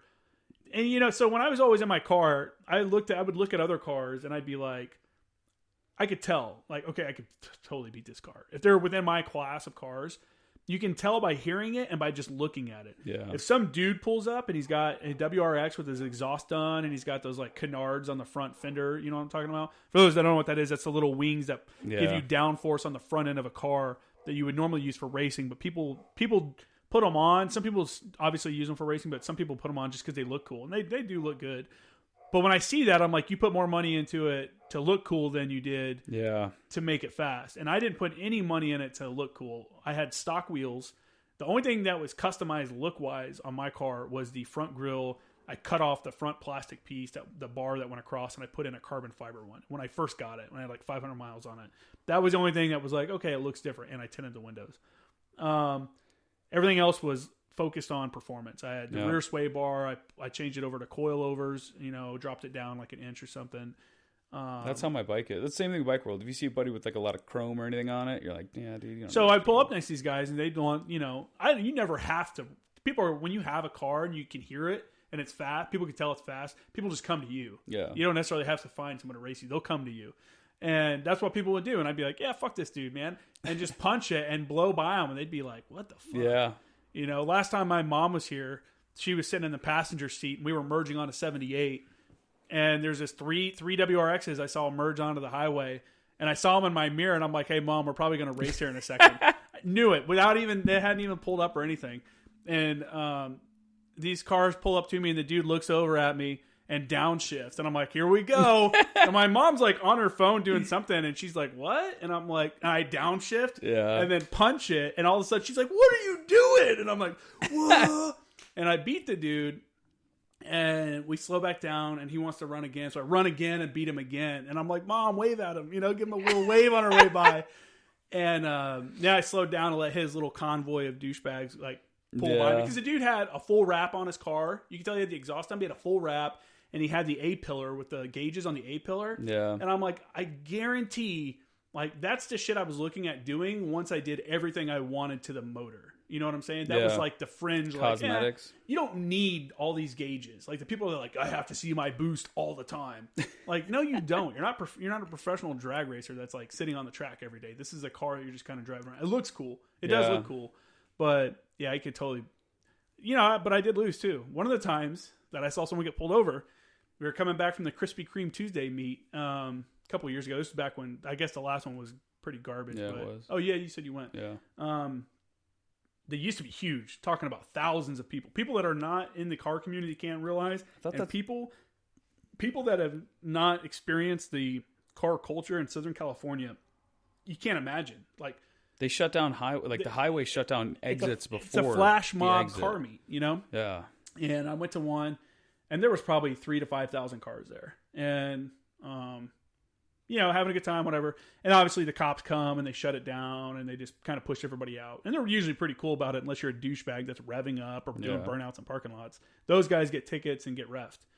But I get on the freeway and I'm cruising back, and this Mustang Cobra pulls up next to me. It's a nice black Mustang Cobra. And I'm like, this dude could definitely take me, like, for sure. Because I could tell it wasn't just a stock Cobra either.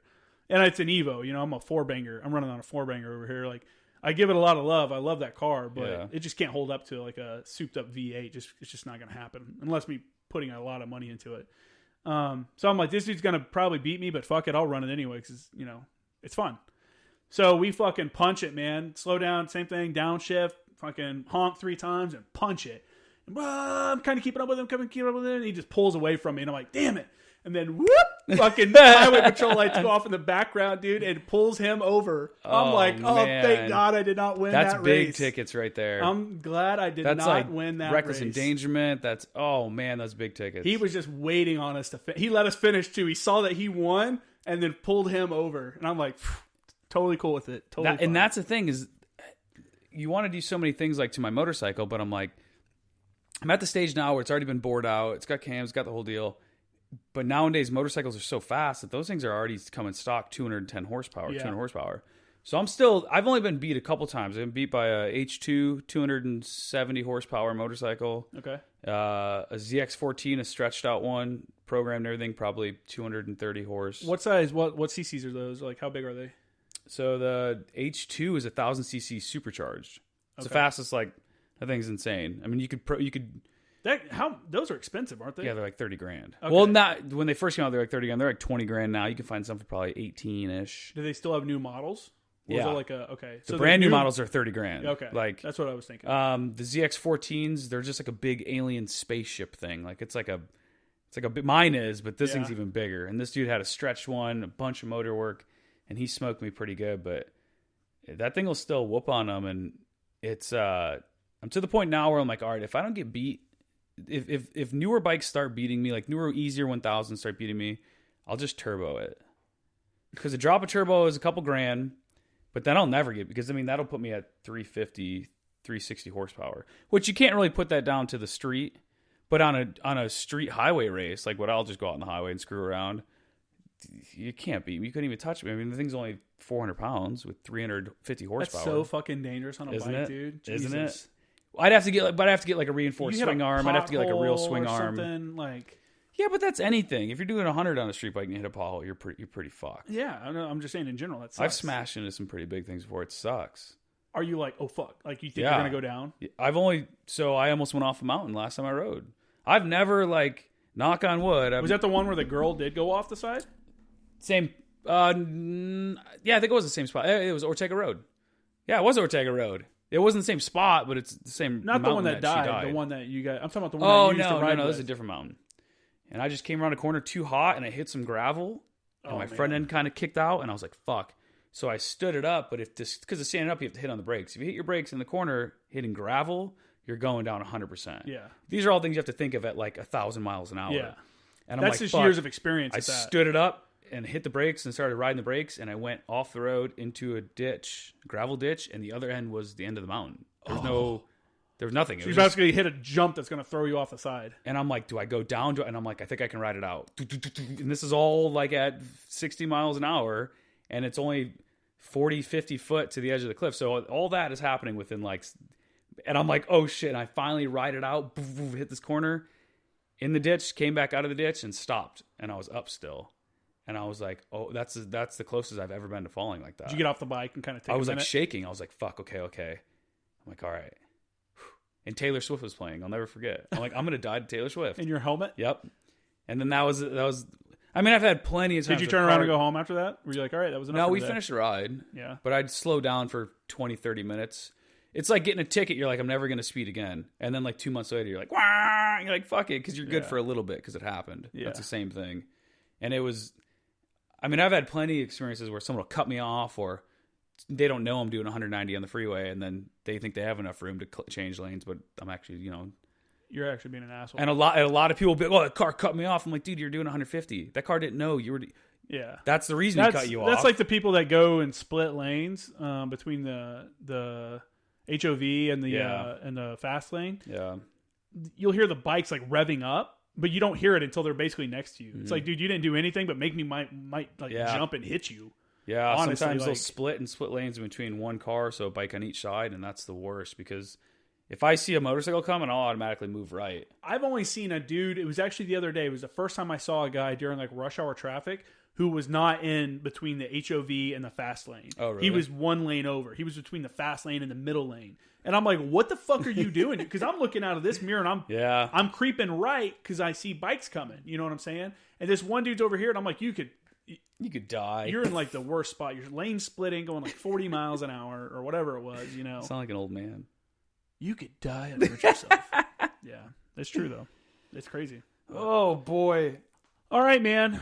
Let's wrap this up. We've been going for 2 hours and 50 minutes at this point.